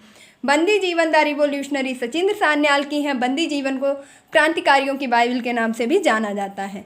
केसरी मराठी भाषा में और मराठा अंग्रेजी भाषा में तथा गीता रहस्य पुस्तक के लेखक हैं तिलक जी। लाइफ डिवाइन, वंदे मातरम और युगांतर के लेखक हैं Aurobindo Ghosh. Unhappy India, young India Lala Lajpat Rai की पुस्तक है। नील दर्पण दीनबंधु मिश्र की पुस्तक है। India wins freedom Abul Kalam आज़ाद की पुस्तक है। इंडिया डिवाइडेड डॉक्टर राजेंद्र प्रसाद की पुस्तक है। Discovery of India Pandit Jawaharlal Nehru की पुस्तक है। इंडियन स्ट्रगल सुभाष चंद्र बोस की पुस्तक है। और कांग्रेस का इतिहास पट्टाभी सीतारमैया की पुस्तक है। जातियों का अंत, सूत्रों की खोज अछूत कौन भीमराव अम्बेडकर की पुस्तक है। New India Commonwealth Annie Besant की पुस्तक है। न्यू इंडिया आपकी दैनिक पत्रिका थी, जबकि कॉमनवेल्थ आपकी साप्ताहिक पत्रिका थी। बात करूं अगर मैं आपसे कि ज्योतिबा फूले ने कौन सी पुस्तक लिखी थी, तो गुलामगिरी। तो ये थी आपकी आधुनिक भारत की प्रमुख पुस्तक एवं पत्रिकाएं। तो प्यारे साथियों, उम्मीद करती हूँ कि आज मेरे द्वारा जो भी वीडियो आपको प्रोवाइड किया गया है वह आपकी परीक्षा की दृष्टि से अति महत्वपूर्ण साबित होगा। ईश्वर से कामना करती हूँ कि आधुनिक इतिहास से बनने वाले सभी प्रश्न आपके इसी वीडियो से बन सकें, ताकि आप एक ही बार पढ़ करके अपनी सफलता को तय कर सकें। तो इन्हीं उम्मीदों के साथ में, इसी शुभकामनाओं के साथ में आपसे विदा लेती हूँ। मिलती हूँ अपने नेक्स्ट वीडियो में। और बिना कहे आप अपनी बहन का सपोर्ट जरूर करेंगे। इस वीडियो को ज़्यादा से ज़्यादा शेयर करेंगे, लाइक करेंगे। और अगर आपने अभी तक पढ़ाई की पोथी को सब्सक्राइब नहीं किया है तो प्लीज़ इस प्लेटफॉर्म को, पढ़ाई की पोथी को ज़रूर सब्सक्राइब करें। और सिर्फ एक लाइन याद रखें कि यहाँ पर नॉलेज मिलती है, यहाँ ज्ञान मिलता है, फैशन का कोई काम नहीं है। तो अगर आपको फैशन चाहिए तो आप किसी भी प्लेटफॉर्म में जा सकते हैं। आपको बहुत ही ज़्यादा अच्छी अच्छी सुविधाएं मिलेंगी। आपको PDF मिलेगी, आपको डिजिटल बोर्ड मिलेगा, आपको बहुत सी चीज़ें मिलेंगी, अनगिनत चीज़ें मिलेंगी। लेकिन यहाँ पर आपको किसी भी प्रकार का फैशन नहीं बल्कि नॉलेज मिलेगा।